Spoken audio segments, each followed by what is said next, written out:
ब्रह्मानंदं परमसुखदं केवलं ज्ञानमूर्तिं द्वन्द्वातीतं गगनसदृशं तत्त्वमस्यादिलक्ष्यम् एकं नित्यं विमलमचलं सर्वधि साक्षिभूतं भावातीतं त्रिगुणरहितं सद्गुरुं तं नमामि। जयांची केली या स्मरण होई सकळ विद्यांचे अधिकरण तेची बंधू श्रीचरण श्री गुरूंचे तेची नमस्कारोणी आता नमः श्रीयतिराजाय विवेकानंद सूरये कर्मिणे ज्ञानिने चैव भूयो भूयो नमाम्यहम्। रामाय रामभद्राय रामचंद्राय वेधसे रघुनाथाय नाथाय सीतया पतये नमः। कुजंतं राम रामेति मधुरं मधुराक्षरम् अरुह्य कविता शाखां वंदे वाल्मीकि कोकिलम्। सच्चिदानंद सद्गुरु स्वामी शुकदास माऊलींच्या या अतिशय मंगलमय पावन अशा समाधी सोहळ्याच्या निमित्ताने आज आपली कृपावंत दयाळू माऊली मी माझ्याकरिता कुठे काय केले सर्व हे चालले सर्वांसाठी स्वामी शुकदास माऊली वर्णन करायचे की करुण करुण थकून या जातो तिथेच पडतो रात्रभर सेवेसाठी तर समर्पित झालो केव्हाच संपलो व्यक्तिगत शुकदास म्हणे अंग कपड्यात भाकर पोटात असो नसो। तर आज आपली स्वामी शुकदास माऊली राममय झालेली आहे। आजचा रामनवमीचा हा दिवस एखाद्या सिद्ध योग्याप्रमाणे सकाळी 4 वाजता सिद्धासन घालून अगोदरच रामनवमी कधी आहे असं विचारणा करत रामनवमीच्या दिवशी हा खऱ्या अर्थानं स्वामी शुकदास हे नंतर वैराग्याचे मूर्तिमंत पुतळे असल्यामुळे शुकदास नंतर झाले पण ते अगोदर शुकराम होते। म्हणजे खऱ्या अर्थानं स्वामी शुकदास माऊली आज रामनवमीच्या दिवशी राममय झाले तो आजचा दिवस आहे।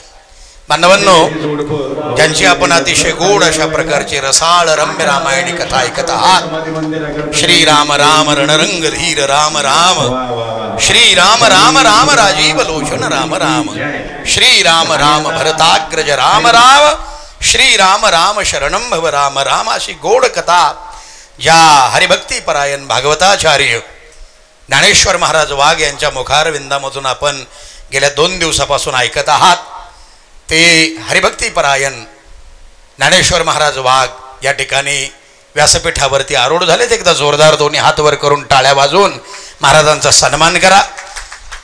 आपल्या आश्रमाचे अध्यक्ष परमपूजनीय आमचे मालपाणी माऊली विशेष प्रेम आहे महाराजांचं महाराजांवर त्यांचं आणि महाराजांचीही त्यांच्यावर अतिशय श्रद्धा आहे भक्ती आहे। आमचे हरिभक्ती परायण विष्णू शास्त्री तुट्टे महाराज निवृत्तीनाथ शास्त्री येवले महाराज अतिशय गोड असं संचलन करणारा आमचा प्राध्यापक डॉक्टर ज्ञानेश्वर आणि महाराजांच्या सोबत असलेला संकेत आहे एकदा टाळी वाजवा संकेत करता। दुसरा आपला अभय आहे अभय त्याच्याकरता जोरदार टाळी वाजवा आणि तिसरा गणेश आहे टाळी वाजवा। विशेष टाळी महाराजांच्या ड्रायव्हर करता आमचा चंदू आहे त्याच्याकरता जोरदार टाळी वाजवा। इतकी विनम्रता इतकं प्रेम मी त्यांचं अनुभवलं रात्री 1-1:30 वाजता आले पण अतिशय प्रेमानं मी सगळा तो अनुभव घेतला।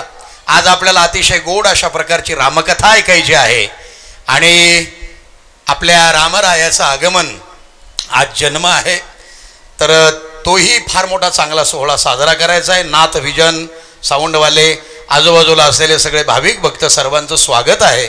आपल्या सर्वांना मी धन्यवाद देतो। एक विशेष बाब म्हणजे महाराजांच्या वारी हनुमान येथील भैरवगड या आश्रमामध्ये येत्या 1 मे ते 20 मे पर्यंत एक बालसंस्कार शिबिर आहे। त्यांची TV करता ज्या वेळेला मुलाखत घेतल्या गेली त्यावेळेला महाराजांनी सांगितलं रुपयाचं जसं अवमूल्यन होतंय तसं संस्काराचंही अवमूल्यन व्हायला लागलेलं आहे आणि संस्काराचं अवमूल्यन होणं हे अतिशय वाईट आहे आणि म्हणून युवा पिढी चांगली घडावी लहान मुलांवर संस्कार व्हावे महाराज। आणि आजही आपल्या ज्ञानेश्वर महाराज यांच्या संस्कार शिबिरामध्ये शिकलेले जे विद्यार्थी आहेत आज कोणी MBBS आहे MD आहे सुपर क्लास 1 अधिकारी आहेत कोणी कलेक्टर आहे याकरता एकदा जोरदार टाळी वाजवा। ते म्हणाले की ही माझी शेवटची जी कमाई आहे हीच माझी ठेव आहे। ते जे काम करतात तर निःशुल्क म्हणजे मोफत सगळं ते करतात आणि त्या अनुषंगाने महाराजांच्या त्या संस्कार शिबिराकरताही आपण मुलं पाठवा, सढळ हाताने त्यांना मदत करा. आणि स्वामी शुकदास माऊलींची कृपा सदैव आपल्यावर आहेच महाराज, कारण स्वामी शुकदास माऊलीही सुसंस्काराचं काम करतात, आम्ही त्याचे साक्षीदार आहोत. या ठिकाणी असलेले सगळे भाविक भक्त या सर्वांना पुन्हा पुन्हा मी धन्यवाद देतो. आणि एकदा पुन्हा जोरदार टाळ्या वाजवा. आपल्या सर्वांना धन्यवाद. आता मालपाणी माऊली वर या, पूजन करा. आज या सेनापती प्राचार्य डॉक्टर आमचे पंढरीनाथ शेळके साहेब या, ते गुरुजी बसलेत आमचे, त्यांनी या. धर्मभूषण हाडे गुरुजी महाराज या परिसरामधला फार मोठा लौकिक, त्यांनी या. रामायणाचं ग्रंथाचं पूजन करा. मला वाटतं धाडकर साहेब आहेत आमचे, या आपण या. आश्रमाचे माजी उपाध्यक्ष आणि स्वामी शुकदास माऊलींचे अगदी निष्ठावंत असे आमचे आदरणीय धाडकर साहेब, त्यांनी या. गणगणे साहेब आहेत मला वाटतं, त्यांनी या. आता या ठिकाणावरून जे काही आमचे खुळे गुरुजी आले त्यांनी या. आपल्याला या ठिकाणी पूजन करायचं आहे. पुन्हा रामकथेला सुरुवात होणार आहे. ओम गणानां त्वां गणपतिगं हवामहे, प्रियानां त्वां प्रियपतिगं हवामहे, निधिनां त्वां निधिपतिगं हवामहे. सुशान्तिर्भवतु. यं वैदिकः मन्त्रदुषपुराण इंद्रं यमं मातरिष्मानमाहु. वेदान्तिनो निर्वचनीयमेकं यं ब्रह्मशब्देन विनिर्दिशन्ति. कि शैवायमीशं शिव इत्यवोचं यं वैष्णवा विष्णु इति स्तुवन्ति. बुद्धास्तथार्हन्ति बौद्ध जैना, सत्श्रीय काले तिच सिख संत. शास्तेति केचित् कतिचित् कुमार, स्वामेति मातेति पितेति भक्त्या. टाळी वाजवा. यं प्रार्थयन्ते जगदीशितारं, स एकैव प्रभु अद्वितीय. मी एखाद्याचं नाव राहिलं असेल तर आपण येऊन पूजन करा.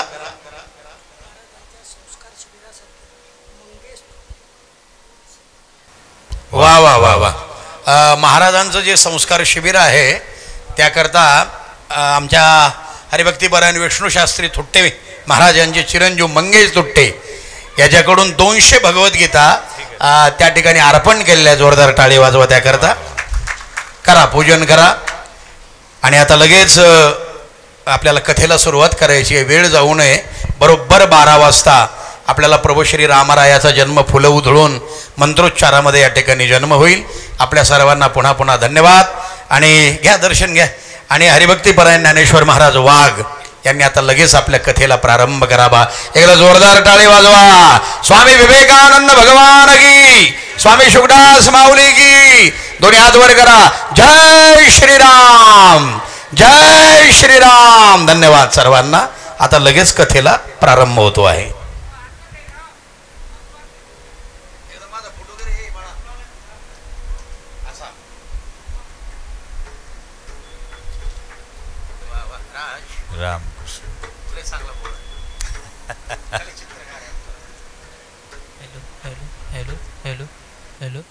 पुंडलिक वरदारी विठ्ठल श्री ज्ञानदेव तुकाराम सियावर रामचंद्र भगवान की जय. पवनसूत हनुमान की जय. उमापति महादेव की जय. मौली ज्ञानेश्वर महाराज की जय. जगद्गुरु तुकाराम महाराज की जय. समर्थ सद्गुरु श्री गजानन महाराज की. परम पूजनीय शुकदास महाराज की जय. ओम सजयति सिंदुर्वदनो देवो यत्पादपंकज स्मरन्. वासरमनिरेव तमसां राशिनाश्रयति विघ्नानां. वसुदेवसुतं देवं कंसचाणूरमर्दनम्. देवकी परमानन्दं कृष्णं वन्दे जगद्गुरुं. ज्ञानेशो भगवान् विष्णोर्निवृत्तिर्भगवान् हरः. सोपानो भगवान् ब्रह्मा. मुक्ताख्या ब्रह्मचित्कला. लोकाभिरामं रणरङ्गधीरं. राजीवनेत्रं रघुवंशनाथं. कारुण्यरूपं करुणाकरन्तं श्रीरामचन्द्रं शरणं प्रपद्ये मनोजवं मारुततुल्यवेगं जितेन्द्रियं बुद्धिमतां वरिष्ठं वातात्मजं वानरायुतमुख्यं श्रीरामदूतं शरणं प्रपद्ये कुजन्तं राम रामेति मधुरं मधुराक्षरम् आरुह्य कविताशाखा वन्दे वाल्मीकिकोकिलं गजाननं ज्ञानमूर्तिं साक्षात् प्रेमस्वरूपिणं गौरीशङ्करं दयामूर्तिं भास्करं वन्दे पुनः पुनः वासनात् वासुदेवस्य वासितं भुवनत्रयं सर्वभूतनिवासोऽसि वासुदेवो नमोऽस्तुते पुंडलीकवरदारि विठ्ठल श्री ज्ञानदेव तुकाराम सियावर रामचंद्र भगवान की जय पवनसूत हनुमान की जय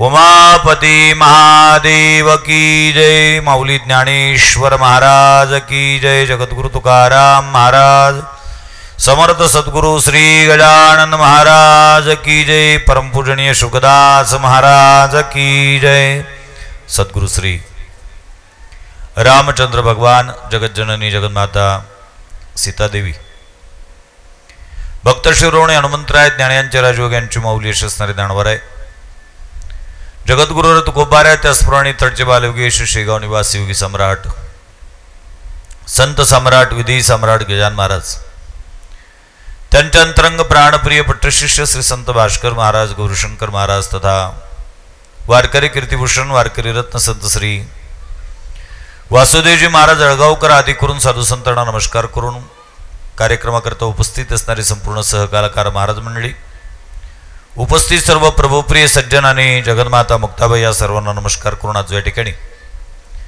मर्यादा पुरुषोत्तम भगवान श्री रामचंद्र यांची जयंती तथा परमपूजनीय कर्मयोगी संत श्री शुभदास महाराजांची पुण्यतिथी अर्थात समाधी सोहळ्याचं औचित्य साधून संपन्न होत असणारा हा त्रिदिवसीय अखंड हरिनाम संकीर्तन श्रीरामकथा ज्ञानज्ञ सप्ताह महोत्सव अवभृत स्नानापर्यंत ज्या पद्धतीने एखादा यज्ञ जातो त्या पद्धतीने महाप्रसादाकडे जाऊ पाहणारा हा कार्यक्रम आणि तदंतर्गत यावर्षीच्या परमपूजनीय महाराजांच्या चरणी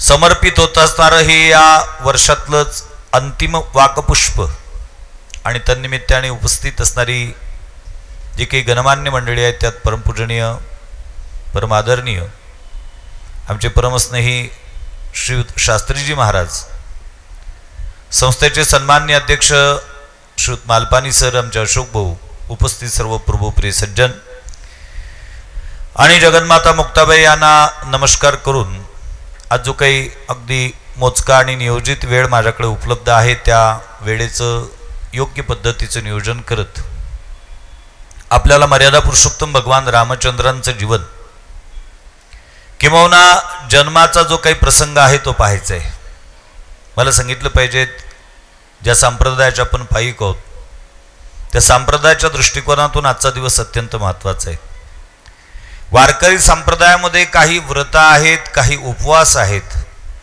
आणि काही पर्वकाळ आहेत त्याच्यापैकी आजचा दिवस हा पर्वकाळ आहे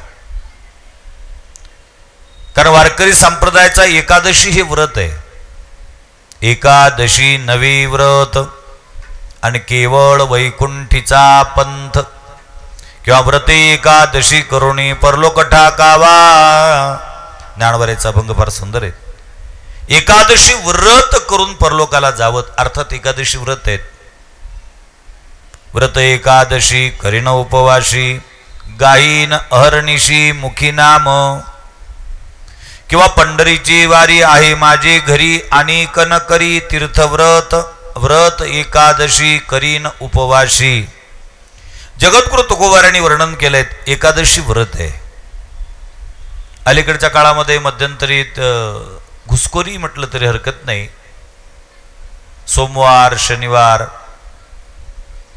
जो जो ज्या ज्या देवाचा उपासक असेल त्या त्या देवाच्या नावाने असलेला जो काही वार आहे त्या वाराच्या दिवशी उपोषण केल्या जातं, त्याला उपवास म्हणतात. परंतु आजचा दिवस जो आहे, आजचा दिवस पर्व काळ आहेत. नाथ महाराज वर्णन करतात, पर्व विशेष भागवत धर्मी नृसिंह जयंती रामनवमी वामन जयंती कृष्णाष्टमी उत्तमोत्तमी शिवरात्र.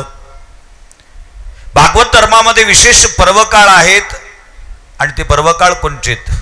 नृसिंह जयंती, रामनवमी, वामन जयंती, जन्माष्टमी आणि शिवरात्र. हे 5 पर्वकाळ आहेत आणि त्या पर्वकाळापैकी आजचा पर्वकाळ 2 नंबरचा पर्वकाळ म्हणजे रामनवमी. रामनवमी आणि जन्माष्टमी हे व्रत का साजरे करावेत? अलीकडच्या काळामध्ये अळग्या हळकंडाने पिवळे झालेले काही बुद्धिवंत बुद्धिवादी आम्हाला प्रश्न विचारतात. मी बरेच दिवस महाराज बुद्धिवादी या शब्दाचा अर्थ शोधत होतो. बुद्धिवादी बुद्धिवादी बुद्धिवादी कोणाला म्हणत असावे? बुद्धिवादी अर्थ काही सापडला नाही. शेवटी मला माझ्याच पद्धतीने लावावं लागलात आणि मला स्फुरलेला अर्थ सांगतो बुद्धिवाद्यांचा. बुद्धिवादी म्हणजे कोण? ज्याच्या बुद्धीचा अजूनही वाद आहे त्याला बुद्धिवादी असं म्हणतात. म्हणजे आहे की नाही याचा संशय आहे कोणाला, लोकांना नाही, स्वतःलाच. म्हणून ते स्वतःला बुद्धिवादी म्हणून घेतात. ते बुद्धिवादी म्हणतात रामचंद्रांचा जन्म झाला त्रेतायुगामध्ये, भगवान श्रीकृष्ण आले द्वापारामध्ये. त्रेतायुगामध्ये ज्या रामांचा जन्म झाला त्या रामांची जयंती अजून तुम्ही कलियुगामध्ये करतात. काय करणं आहे? महाराज लोकांचा धंदा आहे, महाराज लोकांचे कार्यक्रम लागतात आणि म्हणून मग तो कार्यक्रम केला जातो. मी त्या शहाण्याला उष्ट्रकुटील न्यायाप्रमाणे प्रश्न विचारू इच्छितो. शास्त्रामध्ये एखादा सिद्धांत पटवण्याकरता जेवढा जड जाते तेवढा तो सिद्धांत पटवण्याकरता अनेक न्याय वापरल्या जातात. त्या न्यायांपैकी उष्ट्रकुटील नावाचा एक न्याय आहे. उष्ट्रकुटील म्हणजे आघाती जे राष्ट्र आहेत किंवा आमच्या देशातील राजस्थान सारखे जे राज्य आहेत त्यात वाळवंटी प्रदेशामध्ये वाहतुकीचं काम करण्याचं काम उंटाच्या माध्यमातून केले जातात. त्या उंटाच्या पाठीवर काही लाकडं लादल्या जातात. ते त्याच्या क्षमतेपेक्षा प्रसंग विशेष जास्त असतात आणि बऱ्याचदा तो उंट ते लाकडं नेण्याकरता असमर्थ ठरतो म्हणून तो खाली बसतो आणि उंटाला खाली बसल्यानंतर उठवण्याकरता काय प्रयोग करावे ते कळत नाहीत आणि म्हणून तिथले जे शेतकरी असतात, तिथले जे ते मालक असतात ते काय करतात, त्याच्याच पाठीवरचं लाकूड काढतात आणि त्यालाच 2-4 झोडपे मारतात आणि तो उठला की पुन्हा ते लाकूड त्याच्याच पाठीवर टाकतात आणि चला आता त्याला पुढं चालतं करतात. याला उष्ट्रकुटील न्याय म्हणतात. म्हणून असा प्रश्न विचारणाऱ्याला त्या उष्ट्रकुटील न्यायाचाच वापर करतो की बाबा आम्ही रामनवमी साजरी करतो, आम्ही जन्माष्टमी साजरी करतो. याच्यामुळे जर तुझं पोट दुखत असेल तर मला प्रश्न विचारायचा आहे, 15 ऑगस्ट आणि 26 जानेवारी आम्ही का साजरी करतो? महाराज कमाल देईल तुम्हाला, इतकी अक्कल नाही का? 15 ऑगस्ट 1947 रोजी आमचा देश स्वतंत्र झाला आणि 26 जानेवारी 1950 पासून आमचे जे काही लोकशाहीचे कायदे आहेत, गणतंत्र दिन ज्याला म्हणतो, आमचं संविधान लागू झालं आणि म्हणून मग त्यांचं स्मरण म्हणून आम्ही तो दिवस साजरा करत असतो. मग 15 ऑगस्ट 1947ला देश साजरा झाला. 2024 मध्ये 15 ऑगस्ट कशा करता साजरा करायचा? 1950ला संविधान लागू झालं, मग 2024ला 26 जानेवारी का साजरी करायची? तर हे राष्ट्रीय सण आहेत म्हणून साजरे करायचे. अनेक वर्षाच्या प्रदीर्घ गुलामगिरीतून आमचा देश 15 ऑगस्ट 1947ला स्वतंत्र झाला आणि हा आमच्याकरता अत्यंत महत्वाचा अशा पद्धतीचा क्षण होता आणि म्हणून आम्ही तो स्वातंत्र्य दिन म्हणून संपूर्ण आबाल वृद्ध साजरे करत असतो. किंबहुना प्रत्येक भारतवर्षाला त्या दिवसाचा सार्थ स्वाभिमान आहे, तो त्यांनी साजरा करावा. परंतु मला सांगताना स्वाभिमान त्यापेक्षा एक वेगळ्या पद्धतीने तुमच्या समोर ठेवावा असं वाटतो. हा देशाचा स्वातंत्र्य दिन आहे, म्हणजे त्या दिवशी आम्ही स्वतंत्र झालो. परंतु रामनवमी आणि जन्माष्टमी हा जीवाचा स्वातंत्र्य दिन आहे. गेल्या अनेक युगानुयुगे अनेक योनींमध्ये भटकून हा जीव तादात्म्यामुळे जो बंधनात पडलेला होता, जो अडकलेला होता, जो पारतंत्र्यात होतात, त्या पारतंत्र्यात असणाऱ्या त्या जीवाचं स्वातंत्र्य त्याला बहाल करणारे पवित्र दिवस म्हणजे रामनवमी आहेत. त्या जीवाला स्वातंत्र्य प्रदान करणारे पवित्र दिवस म्हणजे जन्माष्टमी आहेत, वामन जयंती आहेत, नृसिंह जयंती आहेत आणि महाशिवरात्रीचे पर्वकाळ आहेत. आणि आज आपल्या दृष्टिकोनातून स्वामी विवेकानंदांच्या आश्रमामध्ये संपन्न होत असणाऱ्या या कार्यक्रमामध्ये दुग्ध शर्करा न्यायाने 2 पर्वकाळ एकत्रित आलेले आहेत. रामनवमीचा तर पर्व काळ आहेच आहेत, पण परमपूजनीय महाराष्ट्रींचा समाधी सोहळा आहे. आजच्या स्थितीला परमपूजनीय महाराज मर्यादा पुरुषोत्तम भगवान रामचंद्रांच्या चरणी पूर्ण अंशाने विलीन झालेत. मला कधी कधी नवल वाटतं शास्त्री महाराज भगवान श्री ज्ञानोबा ज्ञानेश्वरीमध्ये एक प्रश्न विचारतात, का मरण मुहूर्त पाहे, मरण मुहूर्त पाहत असतं का? प्रश्न आहे ज्ञानोबारायचा. मला शुकदास महाराजांचं जीवनचरित्र वाचत असताना माऊलीला सांगा वाटतं, हो माऊली, मरणही मुहूर्त पाहत असतं. परमपूजनीय महाराजांनी प्रकृती अस्वास्थ्य असताना भेटीला जाणाऱ्यांना विचारावं, रामनवमी कधी येत, रामनवमी कधी येत, रामनवमी कधी आहे, कशा करतात? त्या रामनवमीच्याच दिवशी स्वतःचा देह परमात्म्याला समर्पित करायचा आहे. देह समर्पिजी देवा, बार काहीच न घ्यावा, होईल आगवा तुका म्हणे आनंद. या जगद्गुरु तुकोबाराच्या वचनाला जगणारा महात्मा म्हणजे परमपूजनीय शुकदास महाराज. ज्ञानोबाराच्या शब्दामध्ये जर सांगायचं झालं तर, झाकलिया घटीचा दिवा, नेनी जे काय झाला केव्हा, त्या रीती जो पांडवा देह ठेवी. एखाद्या माणसाने दिवा लावावा आणि त्याच्यावर एखादा घट झाकून ठेवावा, त्याच्या खाली असलेला देवा कधी विसतो हे जसं लावणाऱ्याला कळत नाहीत, त्या पद्धतीने या महात्म्याचा देहत्याग आहेत. मला सार्थ स्वाभिमान आहेत. भारतीय संस्कृतीमध्ये जन्माला आलेल्या महात्म्यांच्या देहत्यागाचं चिंतन करत असताना त्या देहत्यागाच्या चिंतनामध्ये आपल्याला प्रामुख्याने एकापेक्षा वरचढ अशा पद्धतीची साधना त्यांनी त्यांच्या जीवनात केल्याचं आपल्या निदर्शनास येईल. स्वानंद सुखनिवासी जोग महाराजांच्या जीवनातला प्रसंग सांगितला जातो. स्वानंद सुखनिवासी जोग महाराज आजारी होते, पुण्याला महाराज होते, औषधोपचार चाललेला होतात. त्यावेळेला वैकुंठश्री परमपूजनीय मामासाहेब दांडेकर जोग महाराजांची सेवा करण्याकरता पुण्याला होते आणि जोग महाराजांचे एक मित्र, त्यांचं वैकुंठ गमन झालं आणि जोग महाराजांच्या वतीने मामासाहेब दांडेकर ते अंत्यसंस्काराकरता पुण्याला गेलेले, पुण्यात त्या ठिकाणी स्मशानामध्ये गेलेले होते. तिथं सहज चर्चा निघाली. सोनोपंत दांडेकरांना अर्थात मामासाहेबांचे एक मित्र गोखले म्हणून होते, त्यांनी सहज एक प्रश्न विचारला, का हो सोनोपंत, काय आपले भाऊसाहेब ज्यावेळेला जातील त्यावेळेला किती मोठी यात्रा, किती थोरली प्रेत यात्रा निघेलो, लाखाने लोक एकत्रित येतील. मामासाहेबांनी ते वाक्य ऐकलं आणि मामासाहेबांना धक्काच बसला की आपले भाऊसाहेब जातील हा विचारच धक्कादायक होतात. मामासाहेब परत आलेत, अंत्यसंस्कारावरून स्नान वगैरे केलं आणि जोग महाराज जेवणाकरता बसलेले होते, अगदी आनंदात आहेत. अशा स्थितीमध्ये मामासाहेबांनी जोग महाराजांना एक प्रश्न विचारला. मामासाहेबांनी सांगितलं, महाराज माळगुळकर गेलेत. जोग महाराजांनी उत्तर दिलं, हो मला माहिती आहे, प्रत्येकालाच जावं लागणार आहे. नाही म्हटले, गोखलेंची आणि माझी तिथं भेट झालीत आणि गोखले म्हणत होते आपले बुवासाहेब ज्यावेळेला जातील त्यावेळेला केवढी थोरली प्रेत यात्रा निघेल. महाराज जेवता जेवता संतापलेत आणि मामासाहेबांना सांगतात, त्या गोखल्याला काय कळतं, आम्ही पुण्यात मरणार नाही, आम्ही आळंदीत जाऊन मरू. मामासाहेब स्वतः लिहितात जोग महाराज चरित्रामध्ये, मला कळलंच नाही आळंदीत जाऊन मरू हे काय यांच्या हातात आहे का? माऊली प्रतीची निष्ठा बोलतेत, फक्त याच्या पलीकडे नाही. परंतु परिस्थिती जोग महाराजांच्या देहत्यागाची पहा. अगोदरच्या दिवशी रात्रीला मामासाहेब दांडेकर जोग महाराजांना भेटतात आणि जोग महाराज मामासाहेबांना सांगतात, सोन्या मला उद्या आळंदीला जायचं आहे, आळंदीला जाण्याची व्यवस्था कर, थंडीचे दिवस आहेत, पुणे जिल्ह्यातली थंडी आहे, बग्गी तयार करण्याचा निर्णय घेतलेला आहे.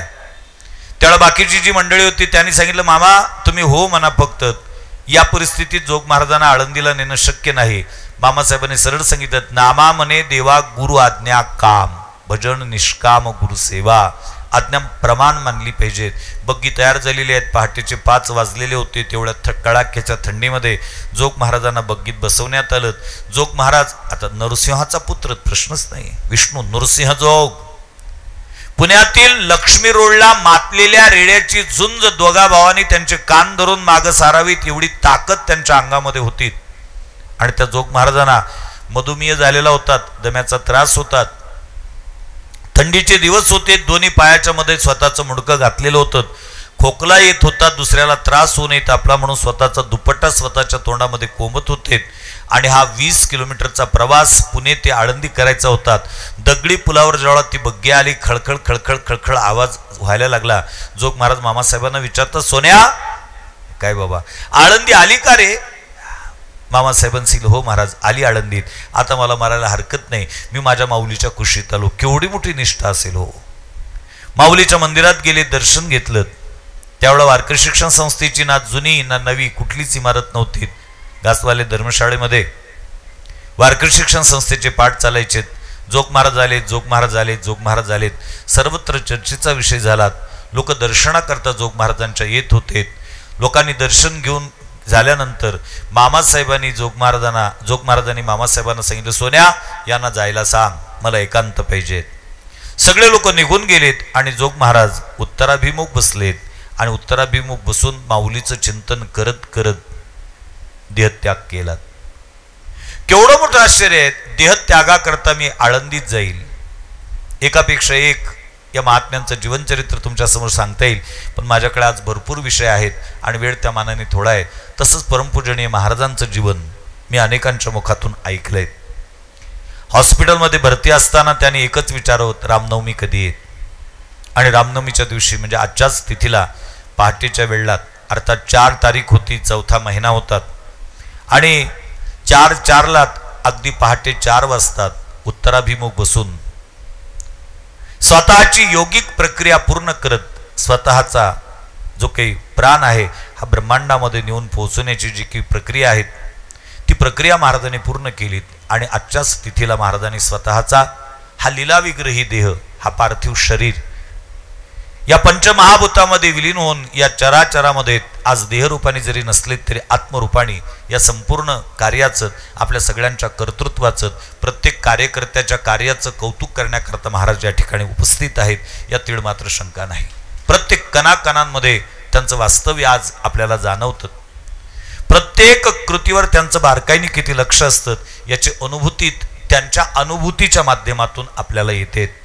आणि म्हणून आज या पवित्र दिवशी परमपूजनीय महाराष्ट्रींची सेवा गत वर्षापासून माझ्या वाट्याला येते आणि ही महाराजांचं या वर्षीच्या या समाधी सोहळ्याच्या निमित्ताने आयोजित असणाऱ्या कार्यक्रमातील हे शेवटचं वाक्पुष्प महाराजांच्या चरणी आपल्याला समर्पित करायचं आहे. काल आपण विचार केला आहे की वाल्मिकीजींनी रामायण नावाचा ग्रंथ लिहून पूर्ण केलात. तो कुश आणि लवाला कंठस्थ करवलात. त्या कुश आणि लवाच्या माध्यमातून ते रामायण अयोध्येमध्ये गायल्या गेलं. अर्थात अयोध्येमध्ये गायल्या जाणं याचा अर्थच असा आहे, त्या इतिहासाला प्रामाणिकपणे प्रमाणित करून घेतलं. रामायण ही कथा खूप मोठी विस्तीर्ण आहेत, खूप मोठी व्यापक आहेत. एकच वाक्य मी सांगेल, रामायण सांगणारे संपलेत, रामायण संपायचं आहे. रामायण संपवण्याची व्यवस्था नाही. म्हणून यथामती यथावकाश त्याचं जितकं जितकं आपल्याला चिंतन करता येईल, परिशीलन करता येईल तेवढं आपण करण्याचा प्रयत्न केला पाहिजेत. आणि ज्या संप्रदायाच्या आपण पाईक आहोत त्या संप्रदायाची एक नियमावली आहे, समयोजाना आणि बलते ना बलते ते. वक्ता कोणाला म्हणतात? वक्ता ज्याला बोलता येतं तो वक्ता नाही, ज्याला समयानुसार बोलता येतं त्याचं नाव वक्तात. हित प्राप्नोति हिर वक्ता, जो हिताचं बोलू शकतो त्याला वक्ता असं म्हणतात. आणि म्हणून प्रासंगिकता अत्यंत महत्वाचे, नैमित्तिक कर्माला न्याय देणं अत्यंत महत्वाची गोष्ट आहे. आणि म्हणून मर्यादा पुरुषोत्तम भगवान रामचंद्रांचं जीवनचरित्र अर्थात जन्माच्या दृष्टिकोनातून प्रासंगिक जो काही भाव आहे तो आपण या ठिकाणी पाहायला पाहिजेत.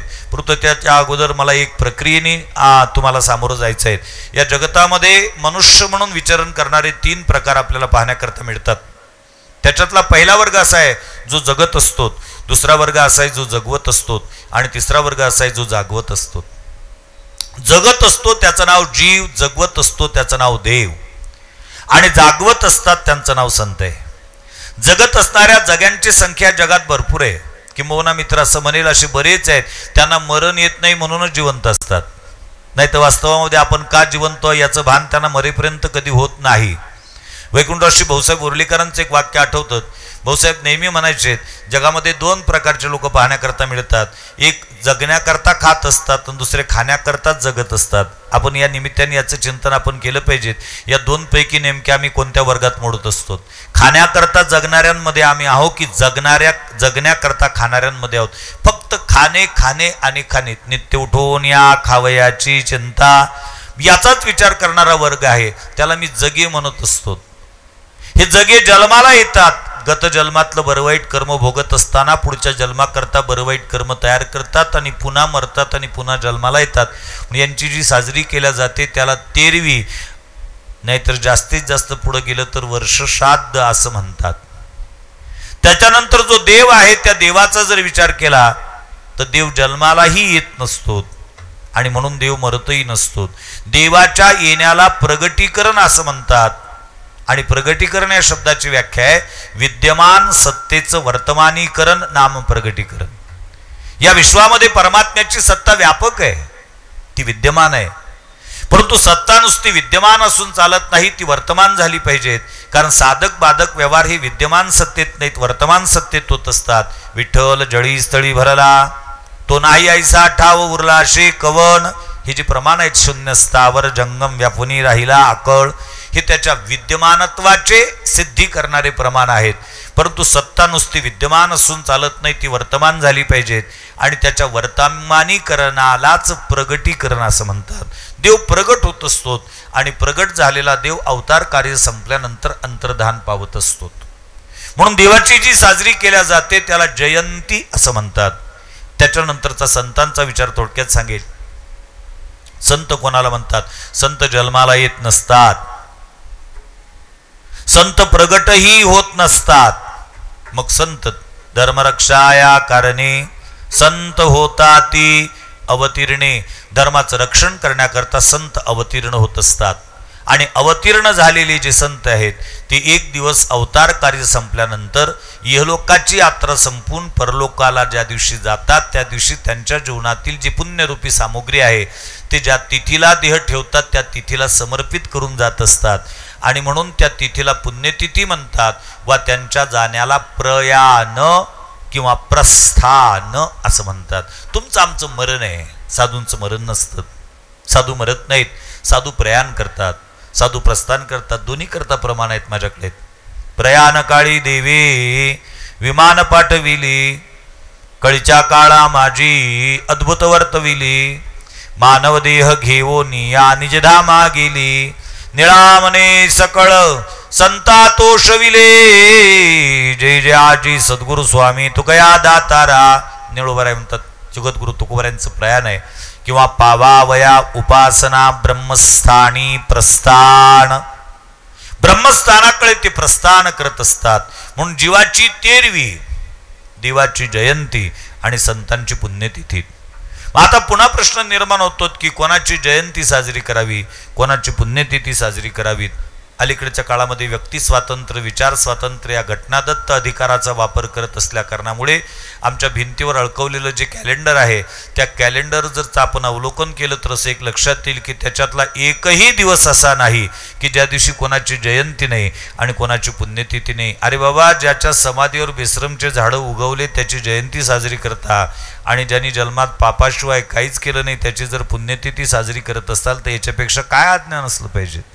किमज्ञानम आता परम, काय म्हणावं. कधी कधी तर काही काही नावाच्या पुढं पुण्यतिथी शब्द शोभतच नाही. असे काही नाव आहेत त्या कॅलेंडरवरचे की त्याच्या पुढं पुण्यतिथी शब्द लिहिलेला असतो. आणि मग कधी कधी मनात हा विचार येतो, खरंच जर याची पुण्यतिथी तर पापतिथी कोणाची, पापतिथी कोणाची साजरी केल्या जावी. कारण काही काही शब्द आहेत त्याच्या पुढे शोभतच नाहीत ते शब्द.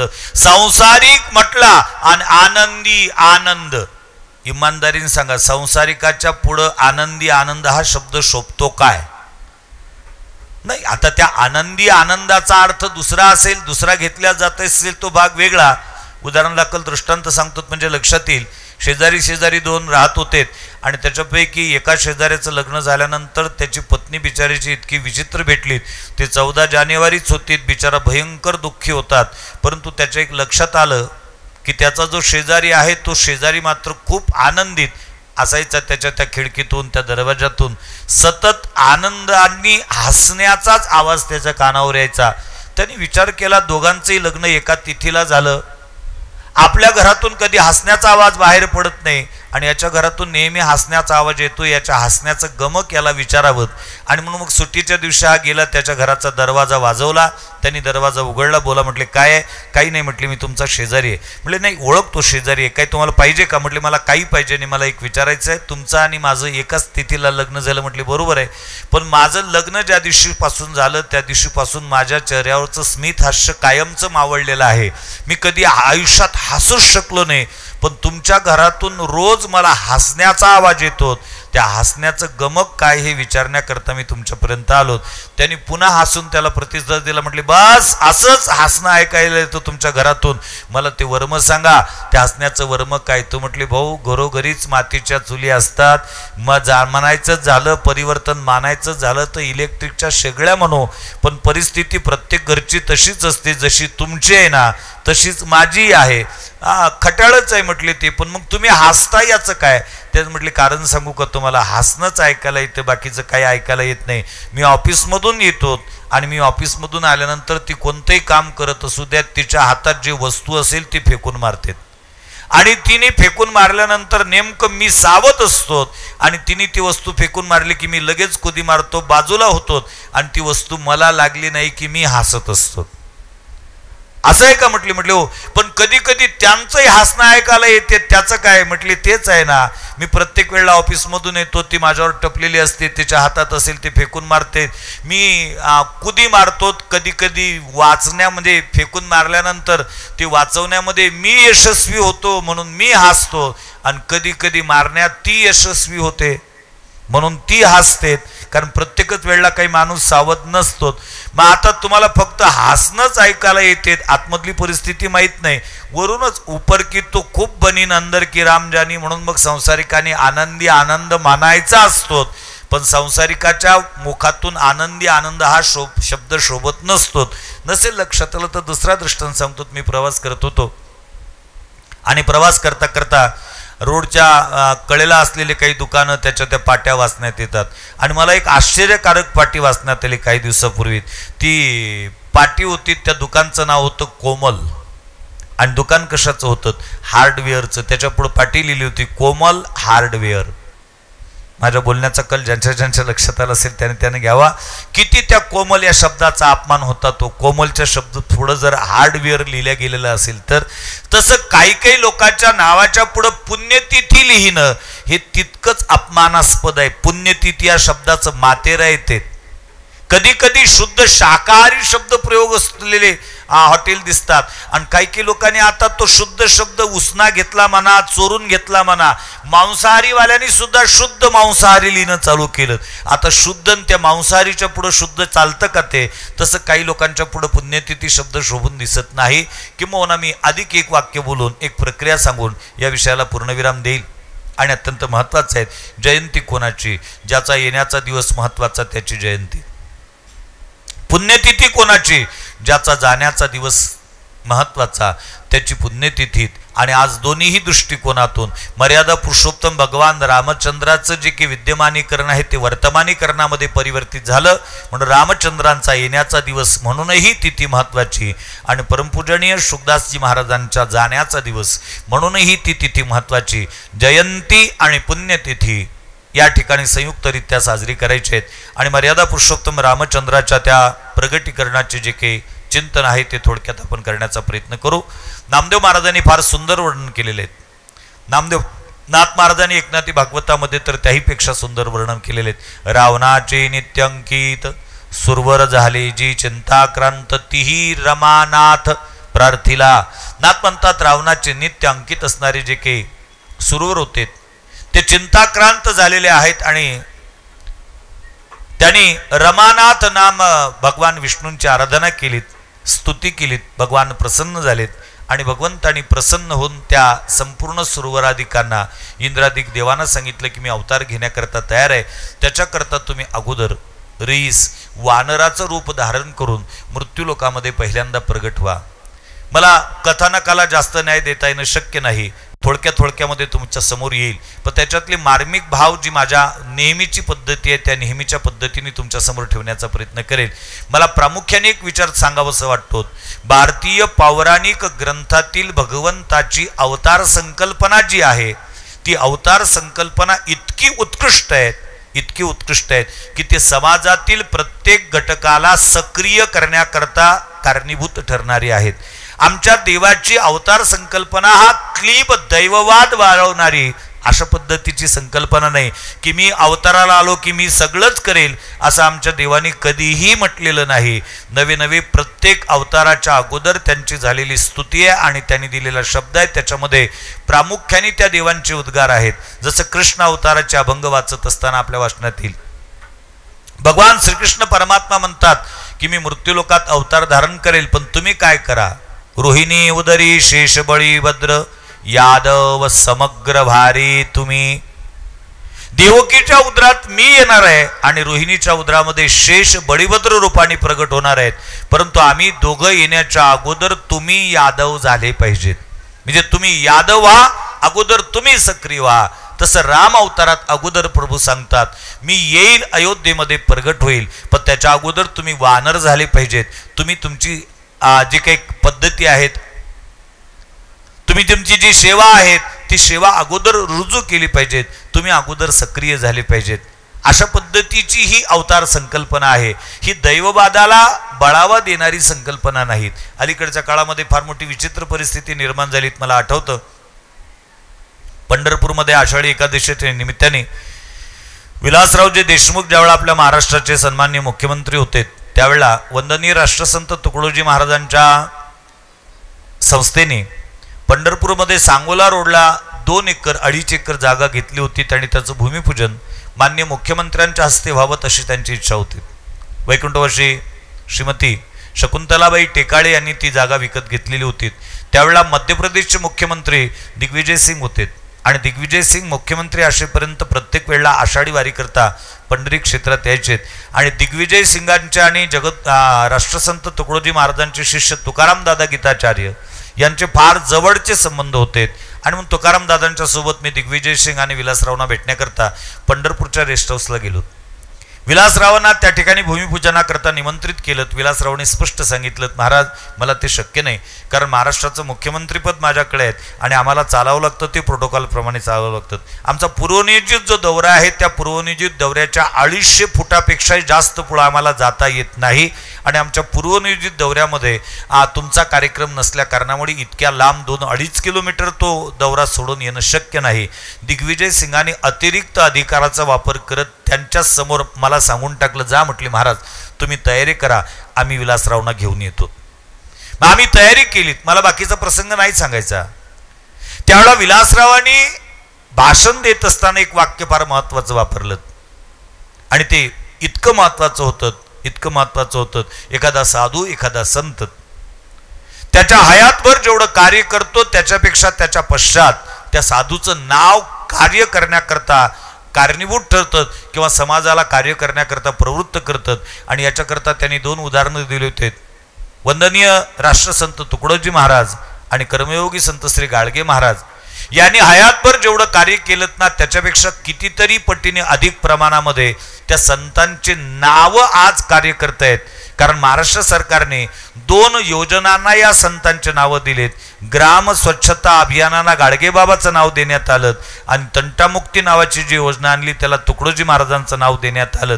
आणि विलासरावांनी सांगितलं करोडो रुपये खर्च करून महाराष्ट्र सरकार ग्राम स्वच्छतेकरता जेवढं काम करू शकत नव्हता त्याच्यापेक्षा कितीतरी पटीने अधिक प्रमाणामध्ये फक्त त्या योजनेला गाडगेबाबाचं नाव दिलं म्हणून महाराष्ट्र ग्राम स्वच्छतेच्या क्षेत्रामध्ये भारतात 1 नंबरवर आलाय. हे संतांच्या हयातीत नाही, संतांच्या पश्चात संतांच्या नावाने केलेली कामगिरी आहे. ही अत्यंत महत्वाची आहे. आणि मग त्यांनी स्वतःची कबुली दिलीत. या देशाला या राज्याला मागं आणण्याचं काम जर कोणी केलं असेल तर ते आम्ही राजकारणी लोकांनी केलं का आमची भाषा याच्यापेक्षा वेगळी आहे. आम्ही फक्त आचारसंहिता लागल्यानंतर समाजाच्या घराघरापर्यंत जातो आणि त्यांना मताची भीक मागत असतो. आणि मताची भीक मागत असताना आम्ही त्यांना एवढंच सांगत असतो तुम्ही फक्त आम्हाला निवडून द्या, आम्ही तुमचे सगळे कामं आम्हीच करू, तुम्हाला काही करण्याची गरज भासणार नाही. आणि त्याचा परिणाम असा होतो की एखाद्या माणसाच्या घरासमोरची नाली त्याच्याच गाडीने त्याची वीट फुटते त्याचं पाणी सांडपाणी त्याच्या अंगणात येते. अगदी मूठभर चिमूटभर सिमेंटाने तो ती डागडुजी करू शकतो, पण तो ते न करता झोपेतून उठल्याबरोबर गावच्या सरपंचाचा दरवाजा ठोकतो आणि गावच्या सरपंचाने दरवाजा उघडल्यानंतर सरपंच विचारतो, काहो काय झालं? काही नाही म्हटले, आमच्या घराच्या समोरची नाली फुटलेली आहे, त्याचं पाणी आमच्या अंगणात येते, तेवढी नाली दुरुस्त करून द्या. मग तो विचारतो, तुमच्या घराच्या समोरची नाली आहे, तुम्ही करात ना दुरुस्त, मला कशाला सांगतात? त्यावेळेला तो त्या सरपंचाला त्याच्या अधिकाराची जाणीव करून देतो, कर्तव्याची जाणीव करून देतो. मी तुम्हाला का सांगतोय? तुम्ही आमच्या गावचे सरपंच आहात म्हणून. का? आम्हीच लोकांना त्या पद्धतीची शिकवण दिलेली आहे. आम्ही लोकांना स्वयंसेवक बनण्याची शिकवणच दिली नाही, स्वतःचं काम स्वतः कसं करायचं हे शिकवणच दिली नाही. आम्ही लोकांना स्वतः काम करण्याकरता प्रवृत्तच केलं नाही. परंतु भारतातली जी अवतार संकल्पना आहे, या अलीकडच्या काळातले नेते ज्या पद्धतीने आश्वासन देतात, त्या पद्धतीने आमच्या देवाने आम्हाला कधीच आश्वासन दिलं नाही. मी आल्यानंतर सगळं व्यवस्थित होईल, तुम्ही चिंता करू नका, फक्त मला येऊ द्या, असं कधीच देवाने म्हटलं नाही. जे विनंती करण्याकरता गेले त्यांना पहिल्यांदा सक्रिय केलं. तुम्ही वानर व्हा, तुम्ही रीस व्हा, तुम्ही अमुक व्हा आणि तुम्ही तुमचं कार्य पहिल्यांदा चालू करा, तदनंतर तुम्हाला टेका देण्याकरता मी येतोय. कृष्ण अवतारामध्ये भगवान श्रीकृष्ण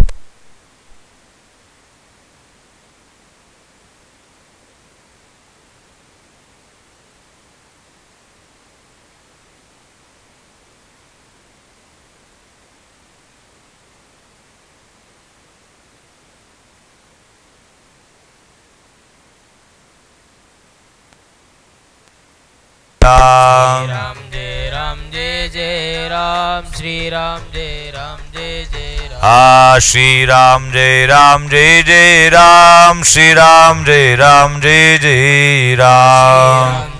राम जय जय राम, श्री राम जय जय राम. श्री राम जय जय राम. राम जय जय राम. श्री राम जय जय राम.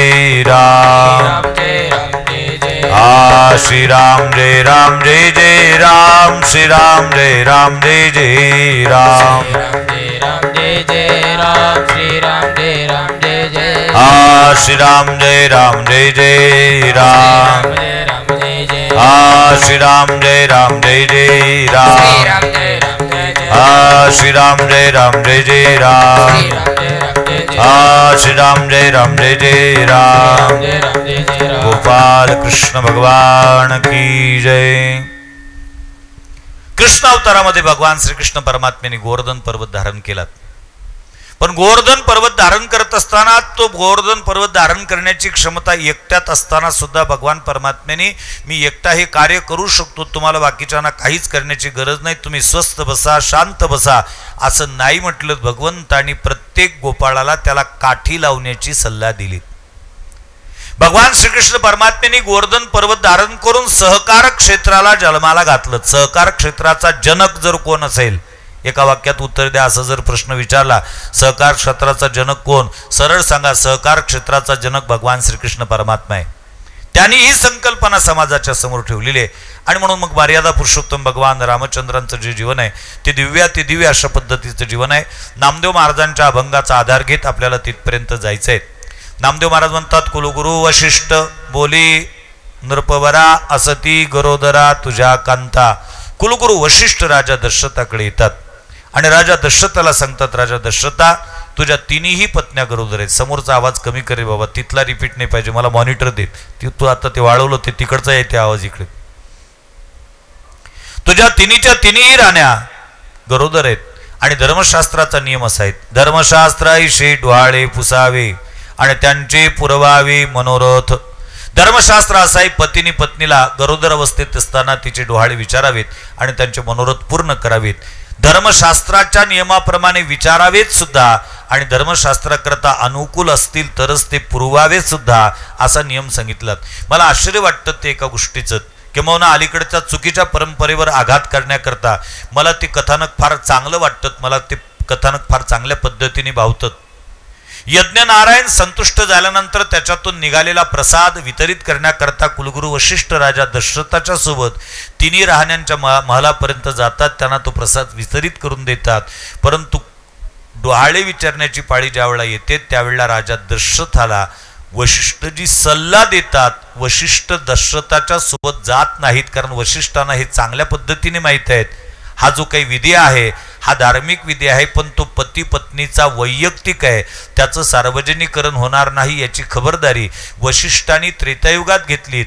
आज मात्र परिस्थिती इतकी विचित्र झालेली आहे, आम्ही उत्सवाकरता इतके उत्सवप्रिय झालोत किंबहुना कुठल्या उत्सवाचं उदात्तीकरण करावं हे आम्हाला कळत नाही. ज्या गोष्टीचं सार्वजनिकरण केलं पाहिजे त्या गोष्टी आम्ही वैयक्तिकरित्या करतोय, आणि ज्या गोष्टीचं वैयक्तिकरण केलं पाहिजे त्याचं आम्ही सार्वजनिकरण करतोय. वडिलाची तेरवी हा विधी आहे, हा सार्वजनिकरणाचा आहे, सर्वांनी यावं त्या ठिकाणी एकत्रित, परंतु तो आम्ही घरातल्या घरात करायला लागलेलो आहोत. वडभरण जो काही कार्यक्रम आहे हा कार्यक्रम वैयक्तिक आहे, त्याचं आम्ही सार्वजनिकरण करतोय.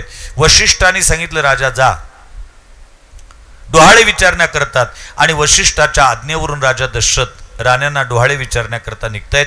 परंतु डोहाळे विचारण्याकरता जात असताना राजा आता चूक दुरुस्त करतोय. कुठली चूक? प्रसाद प्राप्त झाल्यानंतर जी चूक केलेली होती.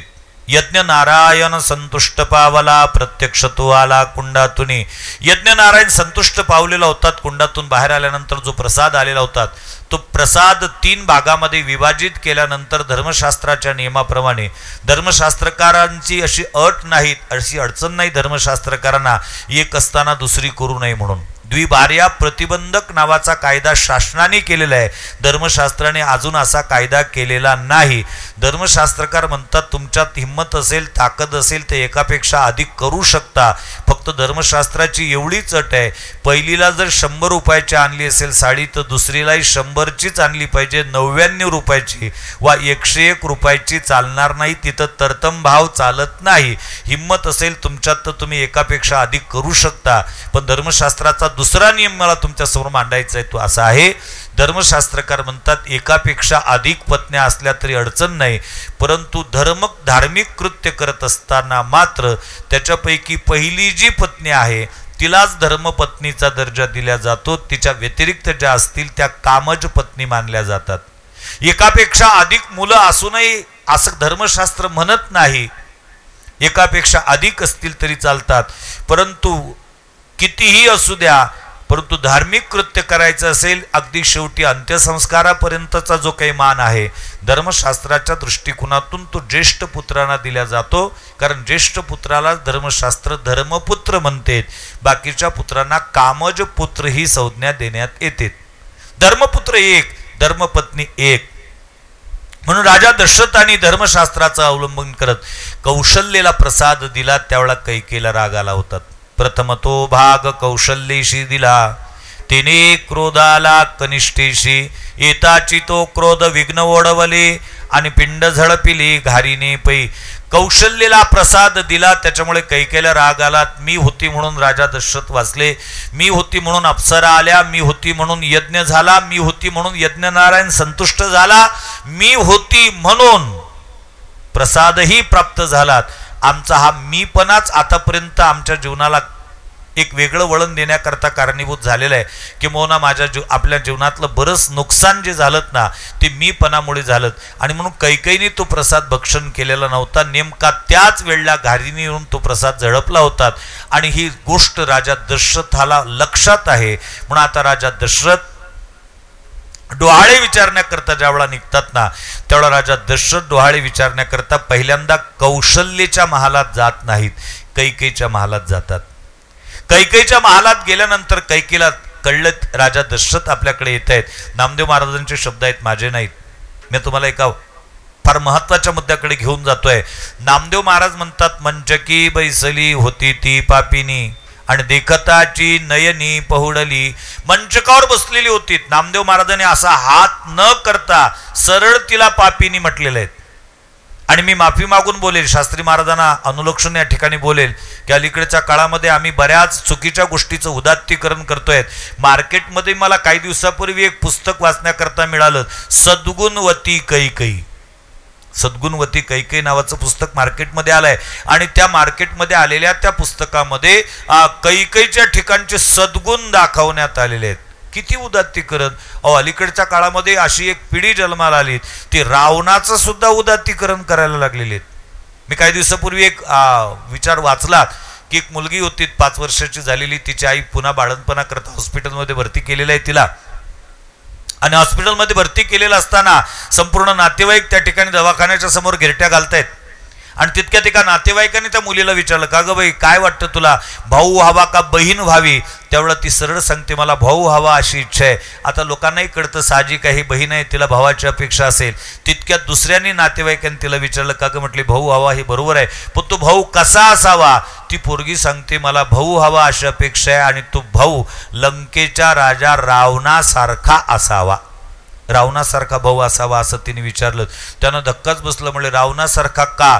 त्यावेळेला तिने दिलेलं उत्तर फार महत्वाचं आहे. ती म्हटली, रावणासारखा असावा असं म्हणते याचं एकच कारण आहे, सीतेसारखी विश्वसुंदरी त्याच्या कैदेत असताना सुद्धा त्यांनी सीतेला धक्का लावला नाही, इतका तो चांगला होता, आणि म्हणून मला भाऊ रावणासारखा असावा अशी इच्छा व्यक्त करते. म्हणजे आम्ही रावणाचं उदात्तीकरण करतोय. सीतेला रावणाने हात लावला नाही हा इतिहास आहे, हे सत्य आहे, पण का हात लावला नाही याचा विचार तिचा बाप करणार आहे की तिचा आबा करणार आहे, त्याचा विचार केला पाहिजेत ना. मी त्या दिवशी सांगितलेलं आहे, रावण इतका विचित्र आहे की त्याने त्याच्या अंतःपुरामध्ये 1-2 नव्हे, आम्हाला फक्त मंदोदरीच नाव माहित आहे, मंदोदरीच्या व्यतिरिक्त 80,000 बायका असल्याचा उल्लेख जगद्गुरु तुकोबाराय करतात. 80,000 त्या सुंदर कामिनी आणि माझी मुखरणी मंदोदरी, 80,000 स्त्रिया होत्यात. आणि 80,000 पत्न्या असताना, अनुकूल असताना, अनुरूप असताना सुद्धा रावण समाधानी नव्हता. सीता आपली होत नाही याचं त्याला दुःख होतं. या 80,000 काही सगळ्या लग्नाच्याच होत्या अशातला भाग नाही, ह्या उचलून आणलेल्या होत्या, बळजबरी करून आणलेल्या होत्या. रावणाने एक दिवस दिग्विजय करण्याकरता निघालेला असताना, जंगलातून जात असताना एका ऋषीच्या आश्रमामध्ये गेलात. तहान लागलीत म्हणून पाणी मागितलं. त्या ठिकाणी एक ऋषी कन्या त्याला पाणी घेऊन आली. तिचं नाव होतं वेदवती. त्या वेदवती नावाच्या मुलीच्या हातचं पाणी प्राशन केलं, आणि या वेदवती सोबत यांनी दुष्कर्म केलं, तिच्यावर बळजबरी केली. त्या वेदवतीने नाना प्रकारच्या अद्वत शिव्या त्याला घातल्या, त्याला श्राप दिलेत, त्या ठिकाणी शिव्या श्राप दिलेत, आणि त्या वेदवतीने स्वतःचा देह अग्निकुंडामध्ये भस्म केलं. त्याच्यानंतरचा दुसरा प्रसंग आहे, रावणाचा सख्खा चुलत भाऊ आहे, त्याचं नाव कुबेर, आणि कुबेराचे 2 मुलं आहेत, नलकुबर आणि मणिग्रीव हे त्यांचं नाव आहे. त्यापैकी नलकुबराची पत्नी आहे पुंजकस्थली तिचं नाव आहे. या रावणाने स्वतःच्या सख्ख्या भावाच्या अर्थात मुलाच्या अर्थात पुतण्याची जी पत्नी आहे, म्हणजे याची सुनच आहे, या सुनेसोबत सुद्धा दुष्कृत्य केलं. त्या पुंजकस्थलीने नलकुबराकडे तक्रार केली, तुमच्या काकाने अशा पद्धतीचं कृत्य माझ्यासोबत केलेलं आहे.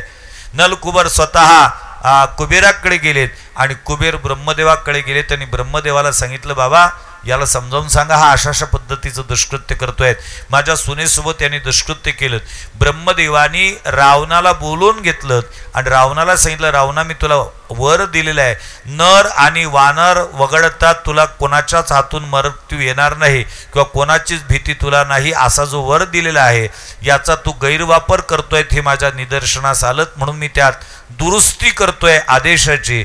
ती दुरुस्ती ब्रह्मदेवाने त्या ठिकाणी रावणाला सुचवली. याच्यानंतर भविष्यात तू एखाद्या परस्त्रीला सोबत बळजबरी, तिच्या इच्छेच्या विरोधात तिच्याशी बळजबरी करण्याचा ज्या वेळेला प्रयत्न करशील, त्याच वेळेला तुझ्या शरीराचे 1000 तुकडे होतील. ब्रह्मदेवाने पुन्हा आदेश पारित केला, आणि मग तेव्हापासून हा परस्त्रीशी संबंध स्थापित करण्याकरता पहिल्यांदा तिची मनधरणी करत होतात.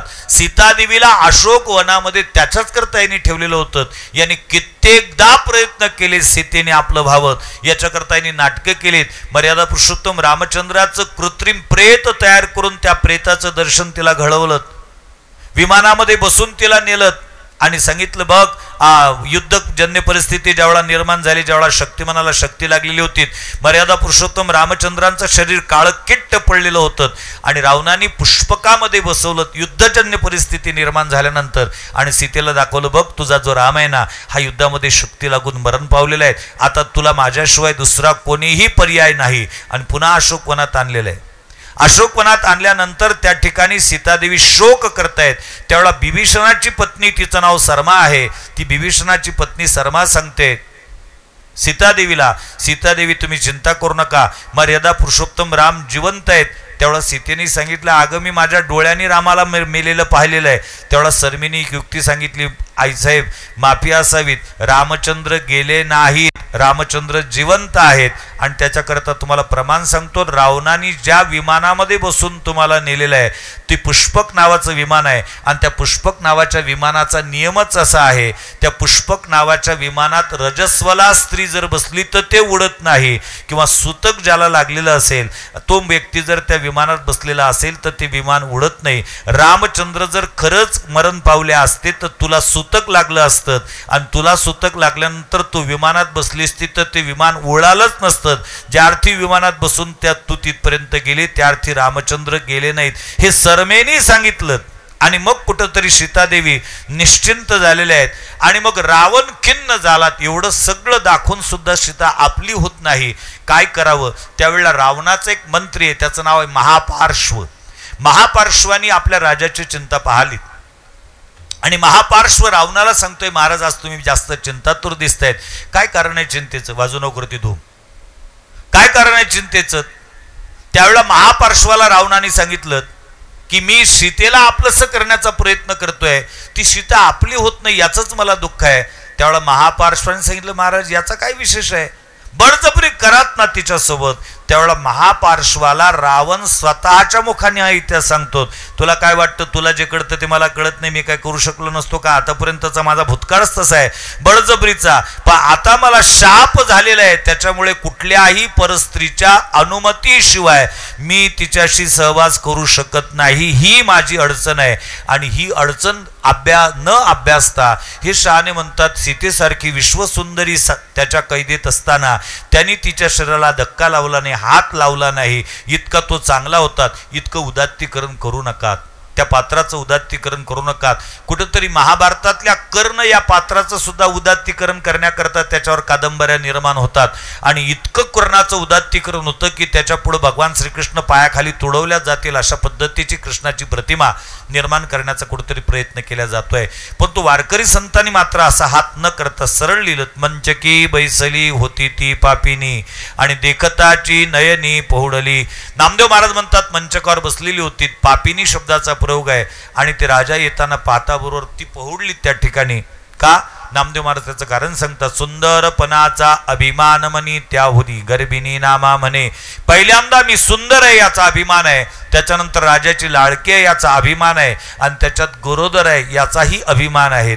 म्हणजे सुभाषितकारांनी एक फार सुंदर वर्णन केलं, मर्कटस्य सुरापानम तत्र वृष्टिक दंशनम तन्मध्ये भूत संचारो यद्वा तद्वा भविष्यती. एखादं माकड असावं, त्या माकडाला दारू पाजल्या जावी, आणि तेवढ्यावरच नाही, मर्कटस्य सुरापानम तस्य वृष्टिक दंशनम, त्याच्यामध्ये त्याला पुन्हा विंचू चावावा आणि त्याच्यामध्ये त्याच्या अंगात भूत संचार व्हावा. मग काय ते प्रवचन होईपर्यंत एका ठिकाणी बसेल? शक्य आहे का? तसंच तर माकड बसत नाही. आजही जवळपास माकडं कधीच बसत नाहीत एका ठिकाणी. मी माकडाची गोष्ट म्हणतोय. त्यातल्या त्या माकडांना जर पाजली तर ते बिलकुलच बसत नाहीत, आणि त्यातल्या त्यात जर त्यांना विंचू चावला तर ते काय स्वस्थ बसणार आहेत का? बस हीच परिस्थिती कैकेयीची आहे. पहुडलेली आहे. राजा तिच्याजवळ गेलात आणि राजाने विचारलं, कैकेयी बोल, तुला काय डोहाळे होत आहेत? त्यावेळेला कैकेयीने सरळच सांगितलं, ज्येष्ठाशी धाळावी दुरी दिगंतरा नाही समाचारा त्यांचा मा. ज्येष्ठ पुत्राला वनात पाठवायचं, त्याची वार्ता आपल्या कानावर येणार नाही याची खबरदारी घ्यायची, आणि कनिष्ठाशी द्यावा राज्यपट, लहान्या मुलगाला राज्य द्यावं. कारण कैकेयी स्वतः सांगते, जगात हे निंद्य वेद बाह्य कर्म करता अधर्म पाप बहु, माझी मस्तकी ठेवावा हा दोष, आणि तुम्हा कळीलेश नाही नाही. जगात हे निंद्य कर्म आहे, वेद बाह्य आहे, मला माहित आहे. असं जर केलं तर पापही होणार आहे, हेही माहित आहे, पण तुम्ही तो दोष तुमच्याकडे ठेवू नका, माझ्या मस्तकावर मारा, मी भोगण्याकरता तयार आहे, असं ते बोलतेत. राजाला भयंकर दुःख झालं आणि राजा दशरथ कैकेयीकडून निघाला ते सुमित्रीकडे आलात. सुमित्रीने राजा येताना पाहिलं, अर्घपाद्य पूजन केलं, राजाला नमस्कार केलात. आणि राजाला नमस्कार केल्यानंतर राजा सुमित्रीला विचारतो, का ग तुला काय डोहाळे आहेत? तेवढं सुमित्रा देवी सांगते, प्राणनाथायशी आवडते जीवा आणि वडिलाची सेवा अहर्निशीत एकच गोष्ट आवडते, जन्मभर अहर्निशी रात्रंदिवस वडीलधाऱ्यांची सेवा घडावीत, याच्या पलीकडे मला काहीही आवडत नाही. नामदेव महाराज वर्णन करतात, कैकईचे दुःख विसरला रावो आणि पावोनिया भाव सुमित्रेचा. कैकईच्या महालात गेल्यानंतर जे राजाला दुःख झालं होतं ते दुःख पूर्णांशाने राजा विसरला सुमित्रेचा भाव पाहिल्यानंतर. आणि मग काय केलं, स्वतःच्या गळ्यातले जे काही कंठभूषण असतील, जे काही हार असतील ते काढलेत आणि दासदाशांना सगळ्यांना वाटून दिलेत. राजांना आनंद वाटलात आणि राजा तेथून कौशल्याच्या महालात येतोय. कौशल्या देवी महालात नव्हत्या, तुळशीवनामध्ये गेलेल्या होत्या आणि त्या ठिकाणी समाधी अवस्थेमध्ये कौशल्या देवी आहेत. नामदेव महाराजांनी वर्णनच केलं, सदा समाधीस्त रामरूप झाली, सदा समाधीस्त रामरूप झाली, समाधीस रामरूप झाले, सदा समाधीस रामरूप झाले, सदा समाधीस्त रामरूप झाली, सदा समाधीस्त रामरूप झाली, सदा समाधीस रामरूप झाले, सदा समाधीस रामरूप झाले. कौशल्या मावोली नामा म्हणे, कौशल्या मावोली नामा म्हणे, सदा समाधीस्त रामरूप झाली, सदा समाधीस्त रामरूप झाली, सदा समाधीस रामरूप झाले, सदा समाधीस रामरूप झाले, सदा समाधीस्त रामरूप झाली. कौशल्या माऊली नामा म्हणे किंवा राम रूप केली आणि रामे कौशल्या माऊली. रामरूप झालेले. राजा आला तरी राजाशी काही बोलत नाही, स्तब्ध आहे. राजाने विचार केला, काय झालं असावं, हे का बोलत नाही आपल्याशी, काय गडबड झालेली दिसते. आणि अशा पद्धतीची परिस्थिती ज्या दिवशी आपल्या वर निर्माण होते त्यावेळेला आपल्याला आठवतं तो फक्त देव. राजा दशरथ विचार करतोय, माझी अदृष्टी नाही हा नंदन आणि म्हणून या विघ्न ओढवलेत. माझ्या नशिबी हा मुलगा नसावा असं वाटतं बहुतेक. काहीतरी गडबड झालेली आहे. भगवंताला प्रार्थना करतोय, देवा तुझा मी किंकर आजी अंबुजाक्षा काय द्यावी मज भिक्षा हीच आता. मला एकच भिक्षा पाहिजे, रक्षिया बालका सुदर्शने. कौशल्याच्या उदरात जो आहेत ना त्या बालकाचं सुदर्शनाच्या माध्यमातून त्याचं तू रक्षण कर. तो मुलगा सुखरूप राहिला पाहिजेत याच्याकरता प्रार्थना केल्या जाते. नामदेव महाराज म्हणतात, ज्यावेळा राजा दशरथाच्या मुखातून देवाचं नाव निघालं त्यावेळा नामाचा उच्चार ऐकता ठिकाणी आणि नेत्र उघडोनी पाहती झाली. नामाचा उच्चार ऐकल्याबरोबर डोळे उघडलेत आणि राजा दशरथाकडे पाहण्याकरता सुरुवात केली. राजा दशरथाकडे पाहत असताना राजा दशरथाला आनंद वाटला आणि राजा दशरथ कौशल्याला विचारतो, राजा म्हणे का हो ऐशी हे अवस्था, काय हा भ्रमचित्ता झाला असे, अशी अवस्था का झाली तुमची, काय भ्रम निर्माण झाला तुम्हाला. त्यावेळेला कौशल्या सांगते, विश्वाचा मी आत्मा स्वय असे राम आणि मज माझी भ्रम कैसा असे. मी प्रत्यक्षात विश्वाचा आत्मा आहे, राम म्हणतात मला राम आणि मला भ्रमाचा काही संबंधच नाही. राजा दशरथाला काही कळत नव्हतं त्याच्यातला विश्वाचा आत्मा काय, राम काय, भ्रम काय, काय झालं असेल काही कळत नाही. त्यावेळेला राजा दशरथाने तिला शुद्धीवर आणण्याकरता एक युक्ती केलीत. माझ्या माहितीप्रमाणे प्रत्येक प्रापंचिक माणसाच्या जीवनामध्ये लग्न प्रसंगाचे फोटो काढून ठेवण्याची जी परंपरा अस्तित्वात आलीत ना, त्याचं कारणच मुळात इथं दिसतंय मला, की अशा अशा परिस्थिती ज्यावेळेला निर्माण होतात त्यावेळेला अबोला कमी करण्याकरता, वितुष्ट कमी करण्याकरता ते फोटो बहुतेक कामाला येत असतील, उपयोगाला येत असतील. राजा दशरथाकडे अल्बम नव्हता, राजा दशरथाकडे व्हिडिओ कॅसेट नव्हती, पण राजा दशरथांनी कौशल्याला भानावर आणण्याकरता त्याच गोष्टीचं स्मरण करून दिलं. नामदेव महाराज म्हणतात, रावण त्या ठिकाणी राजा दशरथ कौशल्याला सांगतात, का ग कौशल्य तुला आठवते का? म्हणजे काय, रावणे हे केले लग्ना माझी विघ्न आणि असे की स्मरण तुझं लागी. रावणाने आपल्या लग्नात विघ्न केलं होतं, आठवतं का तुला? रावणाचं नाव ऐकल्याबरोबर कौशल्या देवी अत्यंत संतप्त झाल्यात आणि कौशल्या देवी म्हणतात, आणि रे धनुष्य मळीन रावणा लंका बिभीषणा देईन मी. माझा धनुष्य कुठे आहे? आणा, मी रावणाला मारून टाकेल. लंका बिभीषणाला देईल. नळ कुठे आहे? नीळ कुठे आहे? सुग्रीव कुठे आहे? जांबवंत कुठे आहे? हनुमंत कुठे गेलाय? हे नावं आलेत कौशल्याच्या तोंडातून.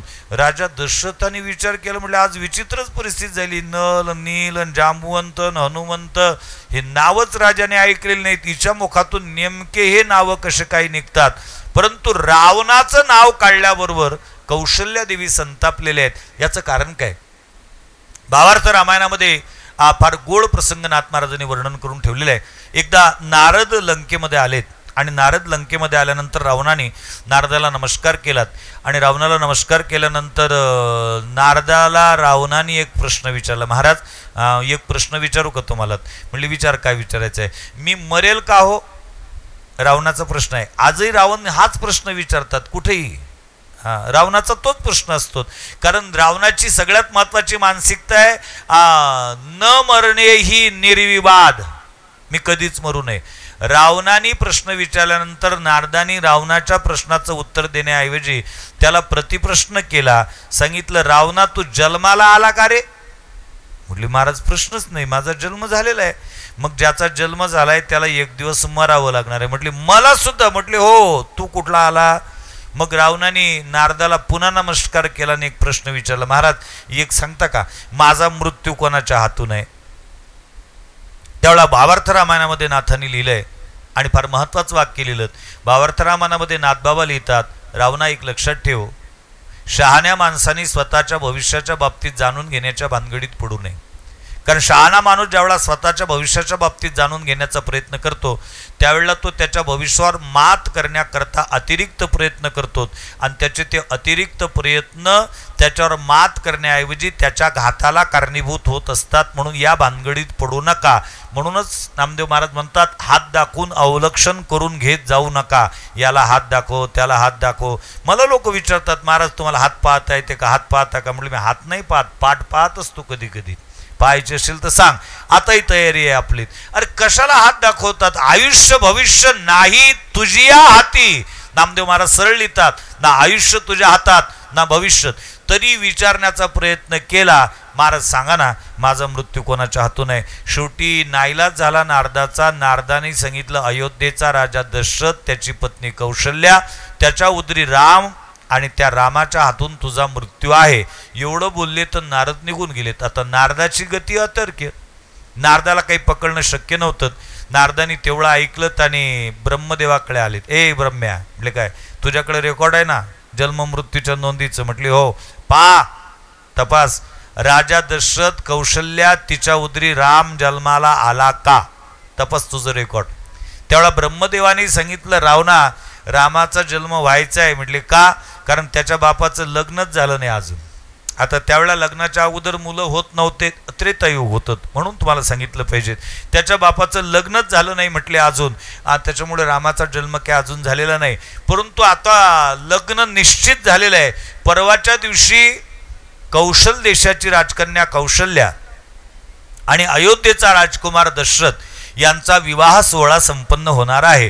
ब्रह्मदेवानी एवढं सांगितल्यानंतर रावणाने टाळीच वाजवली आणि रावणाने ब्रह्मदेवाला सांगितलं, तुझ्या रेकॉर्डमध्ये जे जन्म मृत्यूची नोंद आहे त्याच्यात जर माझं नाव असेल तर माझ्या मृत्यूच्या रकान्यामध्ये फुल्ली मार, पठ्ठ्या मरणार नाही. रावणाने सांगितलं, हा आगाऊपणा मी करत नसतो, कारण आमच्या रेकॉर्डमध्ये व्हाईटनर वापरण्याची परवानगी नाही, खोडतोडला परवानगी नाही. आम्ही अगोदर असं काही लिहित नाही, नंतर कोणतीच गोष्ट खोडत नसतो.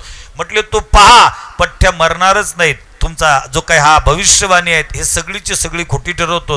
रावण पहिल्यांदा कौशल देशात गेला, कौशल देश उद्ध्वस्त करून टाकला. कौशल देशाची राजकन्या कौशल्या, तिला उचलून आणलं आणि एका पेटीमध्ये ठेवलं. फळं वगैरे त्या पेटीमध्ये ठेवलेत आणि रावण विचार करतोय. तसा विचारवंतच होता तो, कारण हे आताचे विचारवंत सगळे त्याचे वंशज आहेत, त्याच्यावरून अंदाज येतो की तो किती विचारवंत असेल. रावणाने विचार केला, आपण पेटी जर लंकेत नेतो, लंकेत जे देव आहेत ते आपले शत्रू आहेत, ते काहीतरी कट कारस्थान करतील दशरथाची आणि कौशल्याची भेट घडून आणतील. मग आपण लंकेत नाही नेलं पाहिजे ते, मग ते कुठं ठेवलं पाहिजेत. मग समुद्रामध्ये एक बेट होतं, त्या बेटावरती पेटी ठेवलीत आणि त्याचा एक त्रैलोक्य विजयी आहे, संपूर्ण चराचरावर त्याचा सत्ता आहे. तिमी नावाचा एक मासा, त्या तिमी नावाच्या माशाला आदेश दिलात या पेटीचं संरक्षण कर. त्या तिमीने ते जबाबदारी स्वीकारलीत आणि रावण पेटीत ठेवून राजा दशरथाचं जी वरात कौशल देशाकडे येत होते त्या वरातीवर रात्री त्याने आक्रमण केलं आणि ते वरातच बुडवलीत. ज्ञानोबाराय ज्ञानेश्वरीमध्ये फार सुंदर लिहितात. ज्ञानोबाराय म्हणतात, बुडतया नईची धाविन्नली, पडतया पृथ्वीची कवडली आणि बुडतया मृत्यूने दिधली आयुष्यवृद्धी. एखादा माणूस नदीमध्ये बुडतोय, वाचवा वाचवा वाचवा म्हणून जोरजोरात ओरडतोय, त्याला वाचवण्याकरता कोणी पोहणारा आला नाही, पण ती नदीच त्याच्याकरता धावून आली, तर त्या नदीनीच त्याला वाचवावं. कल्पना ज्ञानोबरायची आहेत आणि वास्तवाचं दर्शन गजानन महाराज चरित्रात आपल्याला पाहण्याकरता मिळते. गजानन बाबांची इच्छा नसताना भक्ताग्रहास्तव ज्यावेळेला बाबा ओंकारेश्वरला गेलेत आणि नावेत बसून ज्यावेळेला जात होते त्यावेळेला नावेला छिद्र पडलं तर त्या नावेत पाणी यायला लागलं. त्यावेळेला लोकांनी प्रार्थना केली, बाबा आता आम्हाला वाचवा, आमच्या लक्षात आलं आमच्या आग्रहाचा हा परिणाम आहे, आता वाचवा, आम्ही पुन्हा तुम्हाला आग्रह करणार नाही. त्यावेळेला प्रत्यक्षात नर्मदा देवीनी छोट्या बालिकेचं रूप धारण करून ती नाव पैन तीराला लावली. याला म्हणावं, बुडतया नईची धाविन्नली, पडतया पृथ्वीची कवडिली. पळणाऱ्या माणसाला आधार देण्याकरता त्याच्याकडे काठी नाही, पण पृथ्वीनेच त्याला आधार द्यावा आणि मृत्यूनेच मरणाऱ्या माणसाला त्याच्या बोनस द्यावं, त्याला एक्सटेन्शन द्यावं, त्याची वाढ मुदत वाढ करून द्यावी. तसंच झालं. राजा दशरथाचं आयुष्य शिल्लक होतं. एक लाकडी फळी आलीत आणि त्या लाकडी फळीवर राजा दशरथ फेकल्या गेले. ती फळी हेलकावे घेत घेत घेत घेत त्या अनंत जलराशी असणाऱ्या समुद्रात त्या बेटापर्यंत गेलेत. नेमकं काय झालं की जो तिमी नावाचा मासा त्या ठिकाणी संरक्षणाकरता ठेवण्यात आलेला होता, त्याचा जन्मजात शत्रू, त्याला युद्धाकरता त्याने आव्हान दिलं. त्यांनी विचार केला, इथं युद्ध झालं तर ही पेटी चकनाचूर होऊन जाईल. त्याला खूप खोल पाण्यात त्यांनी नेलं. तोपर्यंत राजा दशरथाची ती फळी तिथे हेलकावे घेत आलेली आहे आणि राजा दशरथ अनायशे योगायोगाने बेट लागलं म्हणून त्या बेटावर चढलेत आणि त्या बेटावर राजा दशरथाला ती पेटी दिसलीत. आता त्यावेळेला काही अशा सूचना नव्हत्या, कुठल्याही बेवारस वस्तूला हात लावू नये, त्याच्यात बॉम्ब असू शकतो, जवळच्या पोलीस स्टेशनशी संपर्क साधावा, असे काही त्यावेळेला माहिती फलक लावण्यात येत नव्हते.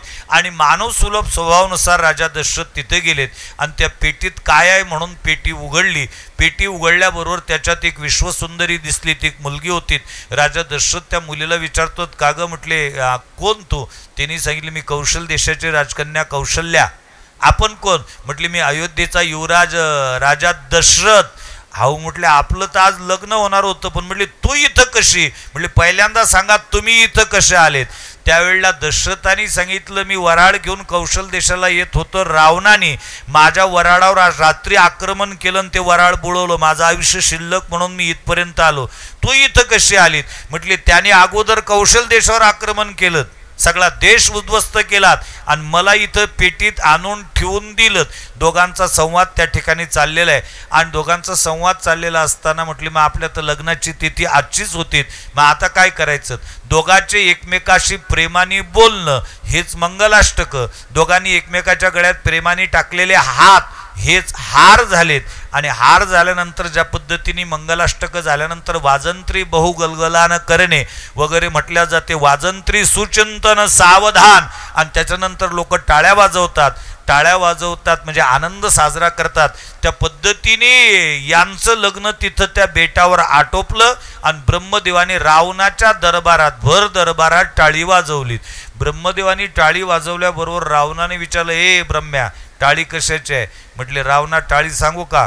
कौशल्यान दशरथाच्या लग्नाची आहे, लग्न लागलं त्यांचं आणि त्याची आहे. म्हटले, काय मूर्खासारखा बोलतो? कौशल्या सुरक्षित ठिकाणी ठेवलेली आहे, दशरथ बुडाला समुद्रात आणि तू लग्न लागलं? हो म्हटले, लग्न लागलं.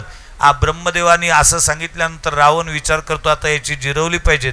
रावण पेटी आणण्याकरता जातो. ते दोघंचे दोघंही विवाह बंधनामध्ये अडकलेले आहेत आणि कौशल्य आणि दशरथ संवाद साधतायत. दशरथ म्हणतात का ग कौशल्य? म्हटले काय लग्न लागलं आपलं? म्हटले हो. मग आता पुढचं काय? म्हटले पुढचं काय म्हणजे इथं निर्जन बेट आहे, इथं जाण्याकरता काहीच व्यवस्था नाही, आता आपण जायचं कसं? त्यावेळेला कौशल्य विद्वान आहे. कौशल्याने सांगितलं महाराज चिंता करू नका, चिंतन करा.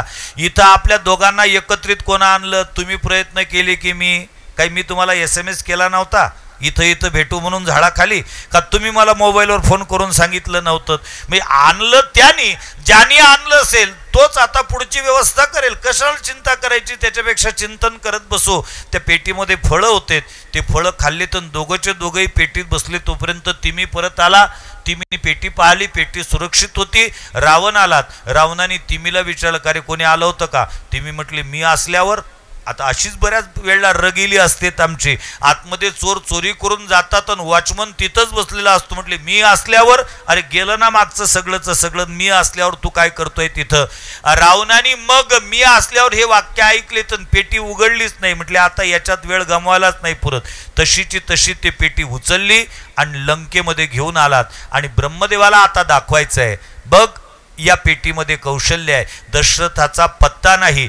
पेटी उघडल्याबरोबर राजा दशरथ आहे, सन्नद्धबद्ध आहेत. तलवारच काढलीत मॅनीतून आणि त्याच्या डोक्यावरचा मुकुट फेकला. शेंडी पकडली, शिरच्छेद करणार रावणाचा.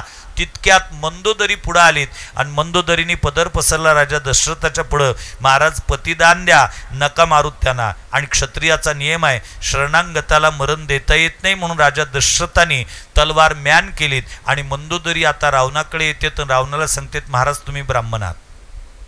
मग आता एकच करा, ब्राह्मणपणात अर्थात ब्राह्मणाच्या कुळात जन्माला आल्यानंतर एखादं तरी चांगलं काम करा. या दोघांचं शास्त्रोक्त पद्धतीने लग्न लावून द्या, यांना अहेर द्या, आनंद द्या आणि आपल्या लवाजम्यासहित यांना अयोध्येपर्यंत पोहोचवण्याची व्यवस्था करा.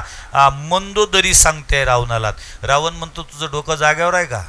मला नारदाने सांगितलं यांच्या पोटी राम जन्माला येणार आहे आणि त्या रामाच्या हातून माझा मृत्यू होणार आहे आणि तू सांगतो यांचं लग्न लावून द्या, अहेर द्या, आनंद द्या आणि त्यांना पोहोचून द्या. वाटत नाही का तुला काही? मंदोदरी फार विद्वान आहेत. मंदोदरी रावणाला समजावून सांगते. मंदोदरी रावणाला विचारते मला एक प्रश्न विचारायचा आहे. या पेटीत कौशल्यला तुम्ही कैद केलं त्यावेळा दशरथ होता का? म्हटले नाही. मग आता पेटी उघडल्यानंतर दशरथ निघाला की नाही? म्हटले हो. आणि असा आताच जर राम निघाला तर त्याचं काय? तो काही करू शकतो. शहाण्या माणसाचं शहाणपण त्याच्यातच आहे. मृत्यू टाळण्याचा प्रयत्न करू नये. मृत्यू टळत नाही, पण जितका लांबवता येईल तितका लांबवण्याचा नक्की प्रयत्न करावा. म्हणून लग्न लावून द्यात. रावणात एक चांगला गुण होता. तो कोणाच्याच म्हटल्याने ऐकत नव्हता, ना विश्रव्याच्या म्हटल्याने, ना ब्रह्मदेवाच्या, ना नारदाच्या. पण रावण मंदोदरीच्या म्हटल्याने ऐकत होता. अजूनही जवळपास, मला पुढचं नाही बोलायचं, अजूनही जवळपास त्याच्या पॅनलचे जेवढे आहेत ते मायच्या, बापाच्या, गुरुच्या, शास्त्राच्या, देवाच्या, वेदाच्या, उपनिषदाच्या, पुराणाच्या म्हटल्याने ऐकत नाहीत. पण मंदोदरीच्या म्हटल्याने ऐकणारे बऱ्यापैकी आहेत. म्हणून माझी मंदोदरीनाच विनंती आहे की अलीकडच्या काळातल्या रावणांना वटणीवर आणण्याची जबाबदारी कीर्तनकाराची नाही, ते तुमची आहे. योग्य वेळी योग्य तो उपदेश रावणाला करत जा. त्याच्याकडून एखादं तरी सत्कर्म करून घेत जा. नाही काही झालं निदान थोड्या तरी मृत्यू लांबण्याचा करता तुमचं ते सत्कर्म म्हणा, तुमची सल्ला उपयोगाला येईल. रावणाने लग्न लावून दिलं तर स्वतःच्या लव्या जम्यासहित अयोध्येत पोहोचवलं होतं आणि त्याचं स्मरण या ठिकाणी राजा दशरथ करून देतोय. रावणे हे केले लग्ना माझे विघ्न, असे की स्मरण तुझं लागी. आणि मग कौशल्यादेवी शुद्धीवर येऊन बोलतात. त्यावेळेला राजा दशरथाला काही कळत नाही. काय आहे ते राम म्हणजे जांबवंत काय, नल काय, नील काय, हे काही कळत नाहीत. मग आता काय केलं पाहिजेत आपण? ज्यावेळेला आपल्याला कळत नाही त्यावेळेला आपण आपल्या ज्येष्ठांना विश्वासात घेतलं पाहिजे. आपल्यापेक्षा जे जाणकार असतील त्यांना विचारलं पाहिजे, त्यांच्याकडून ते गोष्टी समजावून घेतली पाहिजेत. राजा दशरथाने त्या ठिकाणी लगेच एक दूत बोलावलात आणि त्या दूताला सांगितलं तू ताबडतोब वशिष्ठांना बोलवून घेऊन येत. वशिष्ठ जे आलेत आणि वशिष्ठ जे आल्यानंतर राजा दशरथ वशिष्ठांना सांगतात, महाराज या कौशल्याकडे पहा बरं, काही कळत नाही काय झालं तिला.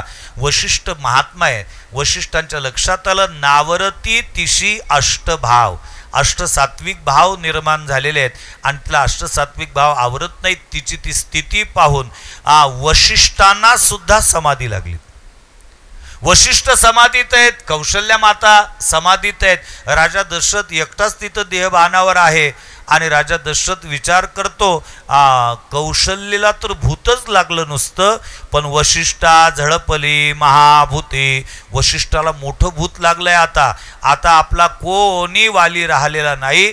श्रावण वधाचे अघ नाही जळाले आणि दुजे हे निर्मिले प्रारब्धाशी. मी माझ्या जीवनामध्ये सगळ्यात मोठं एक पाप झालं होतं माझ्याकडून, श्रावण मारला गेला. श्रावण मारला गेला म्हणून त्याच्या अनुषंगाने त्याच्या आई वडिलांनी देहत्याग केला. अर्थात ह्या 3 हत्या माझ्याकडून झालेल्या होत्या. त्याचं पाप अजून माझ्या मस्तकावरचं कमी झालं नाही आणि प्रारब्ध आता पुन्हा माझ्याकडून ह्या 3 हत्या करून घेते आहेत. कारण कौशल्या मरते आहेत. कौशल्या मेली म्हणजे अनुषंगाने तिच्या उदरातला बालक उदरस्थ शिशु मरतोय आणि वशिष्ठजी सुद्धा वाचणं शक्यच नाही. आता काय करावं काही कळत नाही. भगवंताचं भजन त्या ठिकाणी राजा दशरथांनी हे संकट टळावं याच्याकरता चालू केलेलं आहे. कारण जगद्गुरु तुकोबाराय फार सुंदर बोलतात, मारा हाक देवा भई अट्टाहाशी, जव काळा ऐशी झाले नाही, तयाच्या चिंतने निरसेल संकट, तराल दुर्गट भव सिंधू. मारा हाक देवा, देवाला हाक मारा. कशी मारा? भये आणि अट्टाहासेत. भय असावं त्याच्यात आणि त्या भयाबरोबर अट्टहास असावात. मी नेहमी विनोद करत असतो, वारकरी संप्रदायामध्ये भगवत नामचिंतनाची साधना करण्याची पद्धती आहे, पण 2 वेळेला हरिराम म्हटल्या जातात. एक हरिराम म्हटल्या जातं ते पंक्तीत आणि दुसरं हरिराम म्हटल्या जातं ते प्रवचनाच्या अगोदर. दोन्ही वेळेला गजर हरिरामाचाच असतो, पण किती फरक आहे त्याच्यात सांगू का? प्रवचनात जर हरिराम म्हणायला लावलं, आता तुमची सवय वेगळी आहे महाराज, तुम्ही हात वर करायला लावता, टाळ्या वाजवायला लावता. मी एकदा माझी गीतांजली चालू केली की स्टेशन सोडत नाही आणि कोणाला आवाहन करत नाही, कारण आवाहन केल्यानंतर प्रतिसाद दिला नाही की मग माझं इंजन गरम होतं. त्याच्यापेक्षा मी माझ्या पद्धतीने चालत असतो. प्रत्येकाची शैली आहे, तुमची ती शैली चांगली आहे. हात वर करा म्हणजे आलिशीन तर झोप जावी याच्याकरता ते हात असे हलवा. मी तसे हलवत नाही. लोक माझी हलवण्याची पद्धती, लोक हलवण्याची वेगळी आहे. त्याचा अनुभव तुम्ही घेतलाय जवळपास 3दा प्रवचनं ऐकून. म्हणून मग प्रवचनात आम्ही हरिराम म्हणायला लावतो, म्हणा हरिराम. प्रवचनात लोक हरिराम म्हणतात, हरे राम राम राम हरे हरे, हरे कृष्ण. जसं चमच्यानं पाणी टाका लागते याच्या तोंडात, मरते आता शेवटचे श्वास मोजून राहिलात, इतका अंदर जाते त्याचा आवाज. हरिराम म्हणायला लावला महाराजानं की त्याला असं वाटते दक्षिणा एकटा घेऊन जाईन, टोल्या आपल्याला घ्यायला लावेल. काही गरज आहे का? ते नाही म्हणत. त्याला वाटतं आपला विषयच नाही तो, आपण नाही म्हणायचं. पण पंगत बसल्यानंतर हरिराम म्हटल्या जाते. ते हरिराम कसे असते? हरे राम राम राम हरे हरे. बेंबीच्या देठापासूनच ते जिलेबी दिसू द्या फक्त, त्याच्या पुढचं तर पंचमच डायरेक्ट. का? कारण प्रवचन आणि पंगत फरक पडतो. तिथं अट्टहास आहे, इथं अट्टहास नाहीत करत. संकट पडलं की माणसं अट्टहास करतात.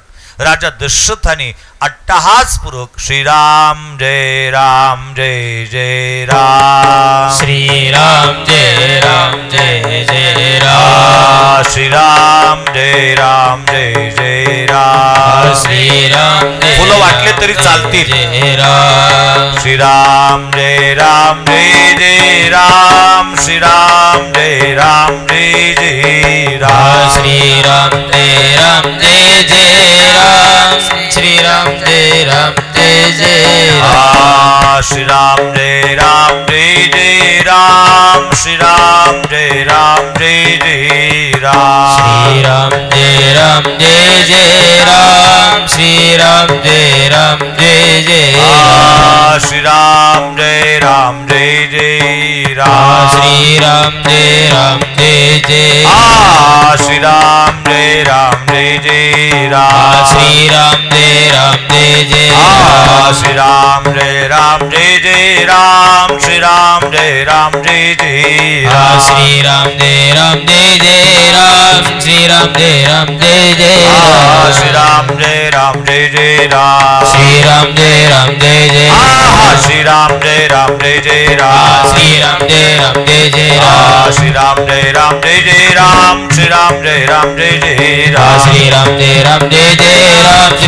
श्री राम जय जय श्री राम जय श्री राम जय जय श्री राम जय श्री राम जय जय श्री राम जय श्री राम जय जय सियावर रामचंद्र भगवान की जय। राजा दशरथांनी जयराम श्रीराम जय रामचा जप चालू केलेला आहे। काही लोकांना शंका येईल का राम जन्म व्हायचा आहे आणि श्रीराम जयरामचा जय जयकार कसा होतात। मला तेच सांगायचं आहे, राम हा अवतार आहे आणि राम नाम हे तत्व आहे। राम नामाच्या अर्थात जपाचा विचार जर केला तर रामचंद्राच्या अवताराच्या अगोदर राम नामाची साधना करणारे वाल्मिकीही आपल्याला दिसतात। त्याच्या अगोदर राम नामाचं चिंतन होतं, नामाचा जप चालू केलेला आहे आणि जप चालू केलेला असताना त्या ठिकाणी वशिष्ठजी शुद्धीवर येतात आणि वशिष्ठजी राजा दशरथाला सांगतात, राजा दशरथा अरे चिंता करू नको, त्रैलोक्यात धन्य तुझी एक नृपा आणि विश्वाची बापा पाहशील। त्रैलोक्यात एकटाच धन्य आहेस तू, विश्वाचा बाप क्षीरसागर वासी असणारा विरंचीचा बाप जो आहे क्षीरसागरात राहणारा तोच कौशल्याच्या उदरात आलेला आहे आणि माझं भाग्य आहे आज त्या कुलाचं कुल पौरोहित्य माझ्याकडे आहेत। कारण रामचंद्राच्या प्रगटीकरणाच्या 23 पिढ्या अगोदरपासून कुलगुरू वशिष्ठांकडे राजा अर्थात सूर्यवंशाचं कुलगुरुपद त्यांच्याकडे होतं।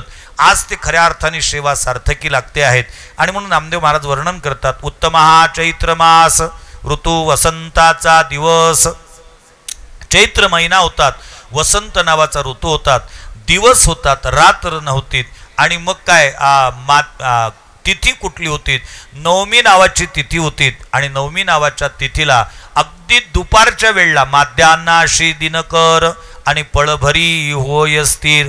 माध्यान्न काळला दिनकर नाम भुवन भास्कर पळभरी स्थिर झालेले होते। त्याचं कारण होतं सूर्यनारायणाला स्वाभिमान होतात, माझ्या कुळामध्ये आज भगवान अवतीर्ण होणार आहेत आणि सगळे ग्रह अनुकूल, संपूर्ण तिथी अनुकूल अशा या परिस्थितीमध्ये चैत्र महिना वसंत ऋतू आहे, दुपारचे 12 वाजलेले आहेत आणि नवमी नावाच्या पूर्ण तिथीला मर्यादा पुरुषोत्तम भगवान रामचंद्रांचं प्रगटीकरण त्या ठिकाणी अयोध्या नगरीमध्ये होणार आहेत।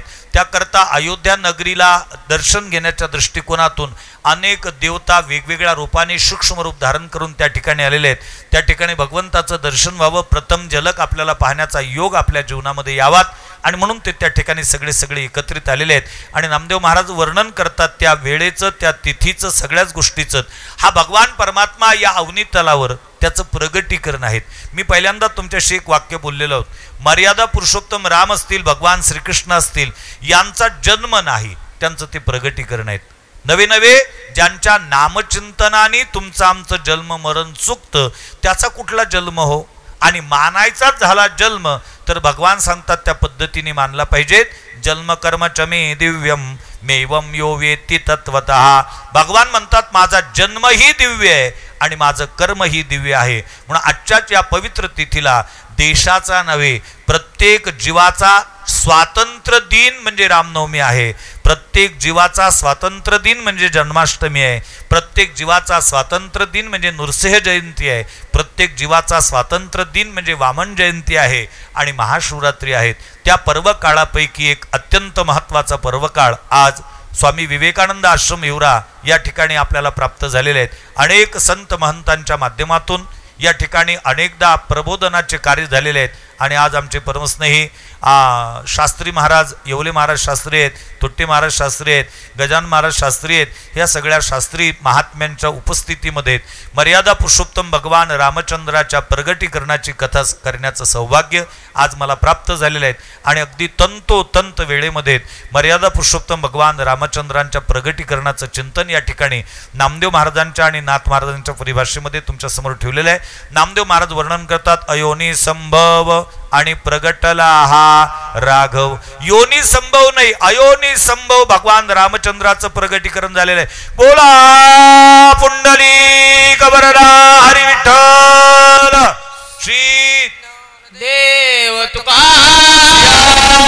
रामचंद्र भगवान की सूत हनुमान की उमापती महादेव की ज्ञानेश्वर महाराज की जगद्गुरु तुकाराम महाराज की समर्थ सद्गुरु श्री गजानन महाराज की परम पूजनीय शुकदास महाराज की श्री राम जय राम जय जय राम श्री राम जय राम जय जय राम श्री राम जय राम जय जय राम श्री राम जय राम जय जय राम श्री राम जय राम जय जय राम श्री राम जय राम जय जय राम श्री राम जय राम जय जय राम श्री राम जय राम जय जय श्री राम जय राम जय जय राम श्री राम जय राम जय जय राम श्री राम जय राम जय जय राम श्री राम जय राम जय जय राम श्री राम जय राम जय जय राम श्री राम जय राम जय जय राम श्री राम जय राम जय जय राम श्री राम जय राम जय जय श्री राम जय राम जय जय राम श्री राम जय राम जय जय राम श्री राम जय राम जय जय राम श्री राम जय राम जय जय श्री राम जय राम जय जय राम श्री राम जय राम जय जय श्री राम जय राम जय जय राम श्री राम जय राम जय जय श्री राम जय राम जय जय श्री राम जय राम जय जय श्री राम जय राम जय जय श्री राम जय राम जय जय श्री राम जय राम जय जय राम श्री राम जय राम जय जय श्री राम जय राम जय जय राम श्री राम जय राम जय जय श्री राम जय राम जय जय श्री राम जय राम जय जय श्री राम जय राम जय जय श्री राम जय राम बोला जय पुंडलिक वरदा हरी विठ्ठल श्री ज्ञानदेव श्यावर रामचंद्र भगवान सूत हनुमान उमापति महादेव ज्ञानेश्वर महाराज तुकाराम महाराज छत्रपती शिवाजी महाराज वीर संभाजी महाराज ओ माता की जय ओम नमः पार्वती पते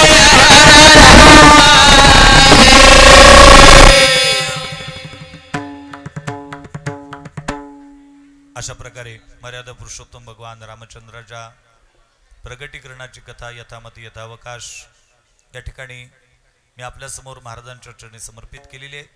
तुका म्हणे यात आवडेल ते करा मात तरी न्यूनते पुरते अधिकते सरते करुणी घ्यावे हे तुमते विनवित्व असे पायाच्या प्रसादे काही बोलिलो विनोदे मज क्षमा करणे संती नवे अंगीभूत युक्ती नवे हा उपदेश तुमचे बडबडिलो शेष तुमच्या कृपेची पुसणी जन्मोजन्मी तुका म्हणे या नियमाप्रमाणे झालेली सेवा संतांच्या तथा गुरुवरांच्या चरणी समर्पित करतोय. परमपूजनीय शुकदास महाराजांच्या चरणी समर्पित करतोय. या ठिकाणचे जे आयोजक आहेत विश्वस्त मंडळ आहे भगवान परमात्मा त्यांना अशाच प्रकारची सदैव सद्बुद्धी देवत आणि त्यांच्या हातून याहीपेक्षा मानवतेच्या सर्वांगीण विकासाचे कार्यक्रम करून घेत असताना त्या सर्वांना उदंड आयुरारोग्य प्राप्त करून देवत हीच भगवत चरणी प्रार्थना करतो आणि माझ्या वाणीला विराम देत पुढच्या कार्यक्रमाचं सूत्र परमपूजनीय परम आदरणीय शास्त्रीजी महाराजांच्या सुपूर्त करतो. ते पुढचा कार्यक्रम करतील मार्गदर्शन करतील.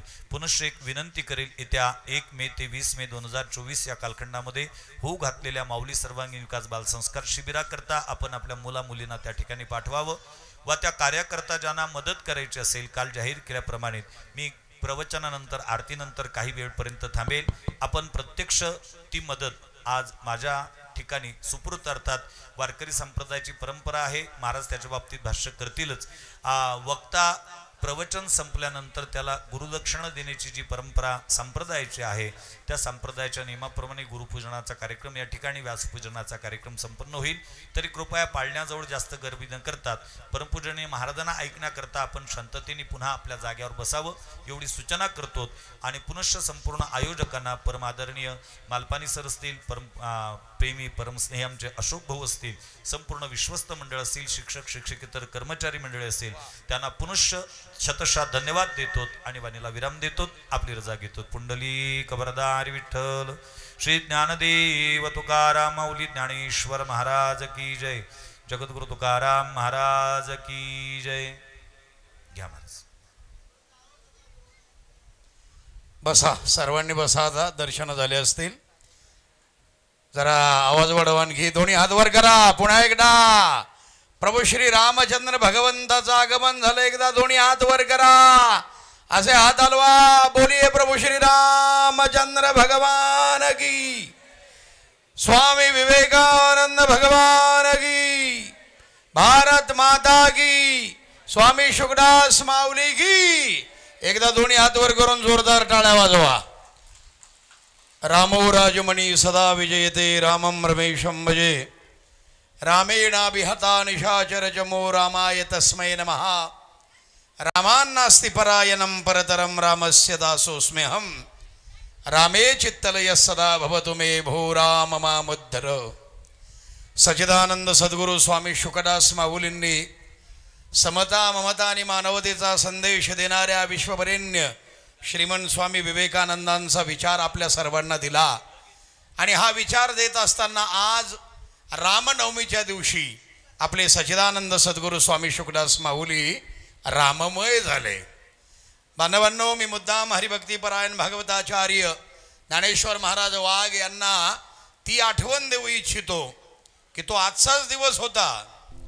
4 एप्रिल 2017. ती हीच वेळ.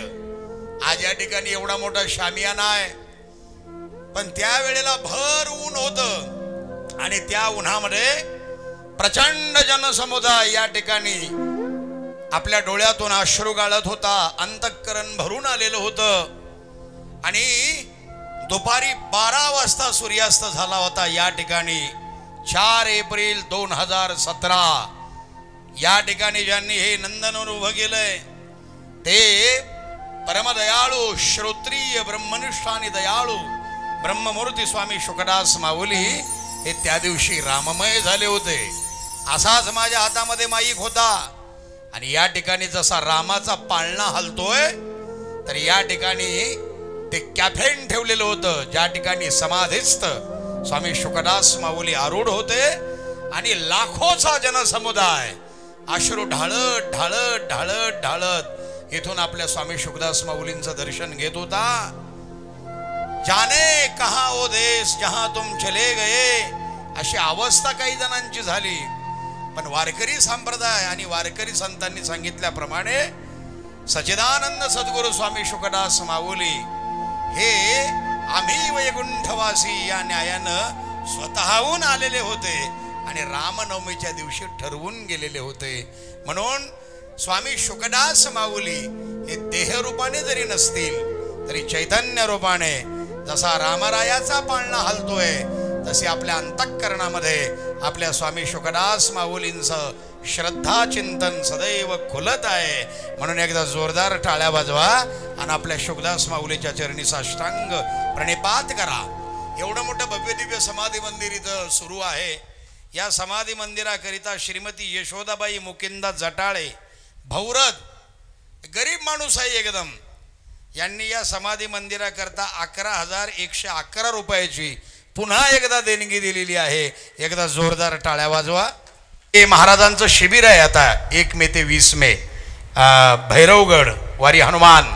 कोणाला काही जर मदत करायचं असेल महाराजांना त्या शिबिराकरता, कारण ते मोफत आहे, स्वतःहून ते सगळा खर्च करतात आणि गुरुदक्षिणा म्हणून जर बाबांना अर्पण करायचे असेल, आजचा शेवटचा दिवस आहे, तर इथं येऊन आपण सढळ हाताने त्यांना देणगी द्या, आशीर्वाद घ्या. या आपण आता सन्मानाकरता वर या. आरतीसाठी सर्वांनी उभं राहा. सर्वांनी उभं राहा आरती करिता. ओ नमः शिवाय ओम नमः शिवाय असेल इथे यजमान जोडपतरिया त्यांनी मंदिराकरिता 11,000 रुपये दिले. टाळी वाजवा. वा वा वा वा वा. पाहिजे तसं नाही. मनाने श्रीमंत असलेले माणसंच वर्गणी देऊ शकतात. त्यांच्या शरीरावरून त्यांच्या सगळ्या अवस्थेवरून लक्षात येतं. साधे आहेत माणसं, आदिवासी आहेत. पुन्हा या इकडं आरतीसाठी. ओ बाबा मुकिंदा बाबा इकडे.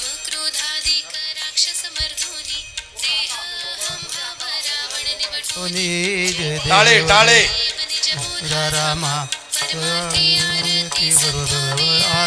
परिपूर्ण कामा जय देव जय देव.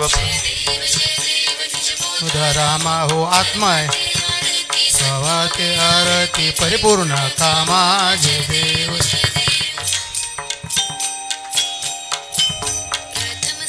संध्यानंत गेला लंका दहन करोनी अखया मारिला. मारिला जम्बू माळी भोने त्राटीला. आनंदाची गुढी घेऊन आला. जय देव जय देव निज बोधारा.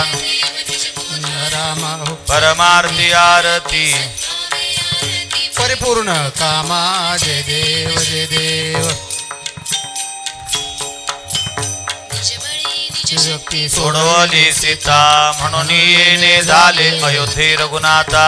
आनंद ओसंडे वैराग्य भरता. आरती घेऊन आली कौशल्या माता. जय देव जय देव रामा. परमार्थी आरती सद्भावी आरती परिपूर्ण कामा जय देव जय देव.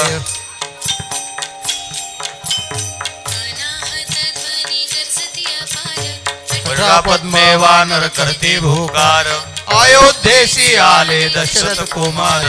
नगरी होत आहे आनंद थोर. जय देव जय देव जय निज बोधराम. जय निज बोधरामा हो आत्माया. सद्भावी आरती परिपूर्ण कामा जय देव. सहज सिंहासनी राजा रघुवीर. सोहम भावित या पूजा उपचार. सदांची आरती वाद्यांचा गजर. माधवदास स्वामी आठवणा विसर. जय देव जय देव जय निज बोध. आरती आरती परिपूर्ण कामा जय देव. सत्राने उड्डाणे होंकार वदनी. करिदळमळ भूमंडळ सिंधू जळ गगनी. कळाळिले ब्रह्मांड धाके त्रिभुवनी. सुरवर्णर्णी शाचरत्या झाल्या पळणी. जय देव जय देव जय श्री हनुमंता. तुमचेणी प्रसादिन विकृतांता. जय देव जय देव. दुमदुमली पाताळे उठिला प्रतिशब्द. थरथरला धरणी धर्मानीला केद. कळाळिली ब्रह्मांड उद्गन उच्छेद. रामी रामदासा शक्तीचा. जय देव जय देव जय श्री हनुमंता. तुमचेनी प्रसादिन विकृतांता. महाराजांची महाराज. आरती करो ब्रह्म रूपाला. परमानंद स्वरूपाला. निज रूपाला आरती करो. जय जय ब्रह्म रूपा. जय जय ब्रह्म रूपा. अद्वैत अक्रिय शुद्ध मुक्ता. निर्गुण निराकार व्यक्ता. अनाम अरूपा स्वयं सीता. आदि अंते तुझी संजला. आरती करू ब्रह्म रूपाला. परमानंद स्वरूपाला. निज रूपाला आरती करू. जय जय ब्रह्म रूपा. जय जय ब्रह्म रूपा. अनादि अव्यय जगन्नाथा. स्वयं मृगाया ददोदिता. स्वयंभू अलक्षा परे परता. सांगित से तो जिहा वार्देला. आरती करू ब्रह्म रूपाला. परमानंद स्वरूपाला. निज रूपाला आरती करू. जय जय ब्रह्मरूपा जय जय ब्रह्मरूपा अपार अमुपा परात्परा परम पुरुषा सर्वेश्वरा शुक्रज म्हणे तो मी करा माझ्या मी करीतो आरतीला आरती करू ब्रह्मरूपाला परमानंद स्वरूपाला निज रूपाला आरती करू जय जय ब्रह्मरूपा जय जय ब्रह्मरूपा जय जय ब्रह्मरूपा जय जय ब्रह्मरूपा कर्पूर गौरम करुणावतारम संसारसारम जगेंद्र सदा वसंतम हृदयारविंदे भवं भवानी सहितं नमः मंदारमालकृतार्काय कपालमालाङ्किते दिगम्बराय दिगम्बराय नमः शिवाय नमः शिवाय नमः शिवाय हरे राम हरे हरे हरे कृष्ण हरे कृष्ण हरे राम हरे कृष्ण थोड़े हाथ राजा हाथ हलवा बोलिए प्रभु श्री रामचंद्र भगवान की स्वामी विवेकानंद की भारत माता की स्वामी शुकदास माऊली की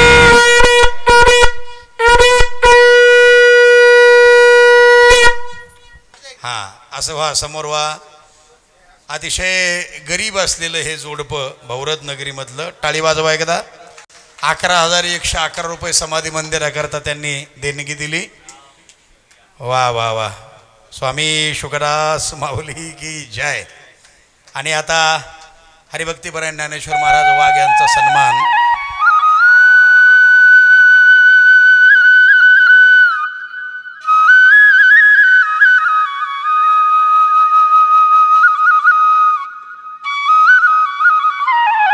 राम राम राम राम राम राम राम राम राम राम राम राम राम राम राम राम राम राम राम